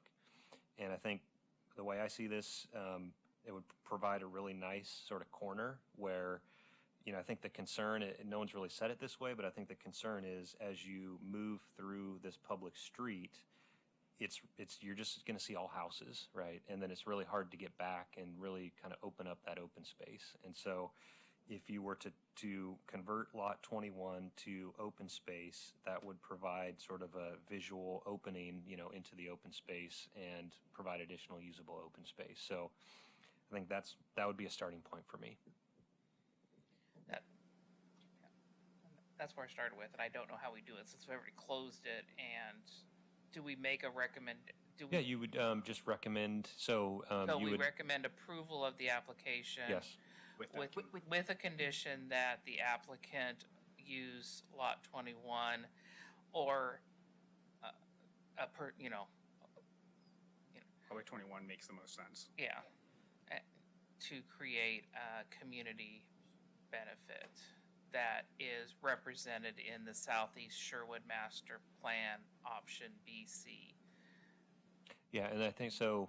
The other thing was you're going to want to direct us to draft findings that address, why the Southeast Sherwood Master Plan, has not been satisfied. We could do that under the applicable criteria. Right, because that was my thing. It did not generally conform with the plan, goals, and objective in the natural area in the northeast section of this property.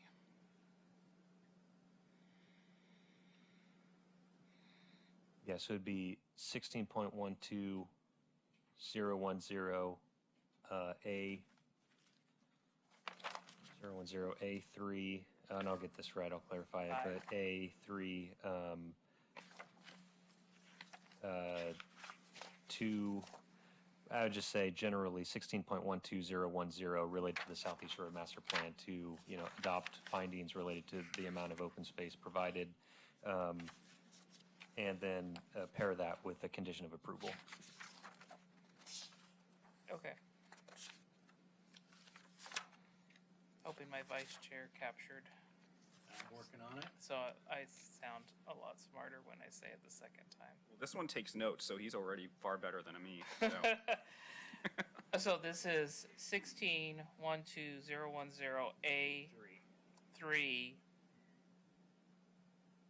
and then it's B2, or no, B1. Development under section must generally follow the development pattern shown on alternative BC in the Southeast Sherwood Master Plan. And then B2, the open space areas required where feasible should include parkways that are located within the general vicinity of alternative BC. And the applicant is proposing 2 acres of open space, and in representative of what's on the BC master plan, that area was 6, It was about 4.5, I believe. 4.5 acres. Okay, so we're splitting the difference between 2 and 4, which is adding another 10,000 square foot. Yes, and providing credit for the reforestation, which the master plan didn't account for, and that's an extra benefit and cost, and then also the amenities that are provided. Correct. And am I going to be specific in lot 21? Is that agreed to? Okay. Everyone else agrees to it. I think it would be better, yeah.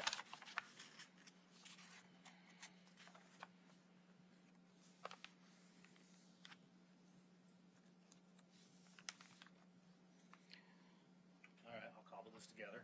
All right, you're on it. All right, I move the Sherwood Planning Commission forward a recommendation of approval to the City Council for Moser Pass Planned Unit Development, and that is project or land use case file 2022-020 PUD, based on the applicant testimony, public testimony received, and the analysis, findings and conditions in the staff report with the following modifications. Prior to approval, applicant to provide lot 21 as open space per the Sherwood or Southeast Sherwood Master Plan Unit Development, 16.12.01 A3. Additionally, or anything I need to add to that modification? Did I cover it?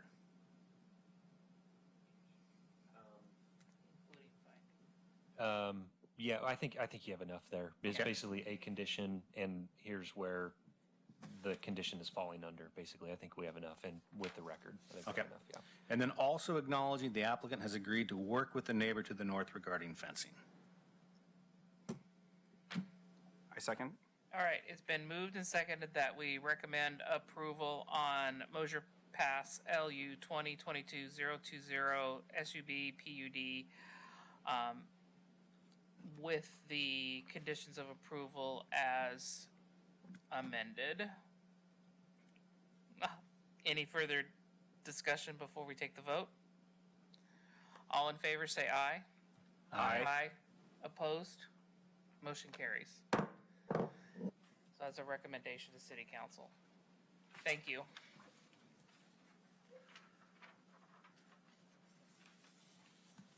All right, back to the agenda. Commissioner comments. We're right to the end of the meeting. Happy New Year. Happy New Year.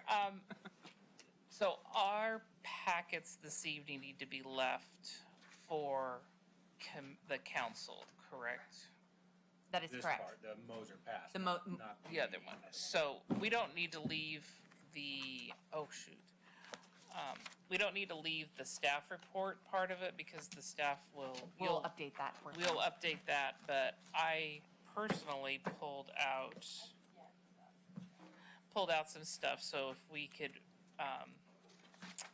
return to staff. I just pulled out my drawings and hopefully put it back together as much as we can. It's a fun puzzle for staff. Poor Colleen.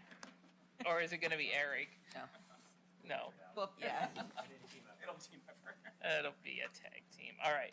Any other commissioner comments? All right. Then we are adjourned.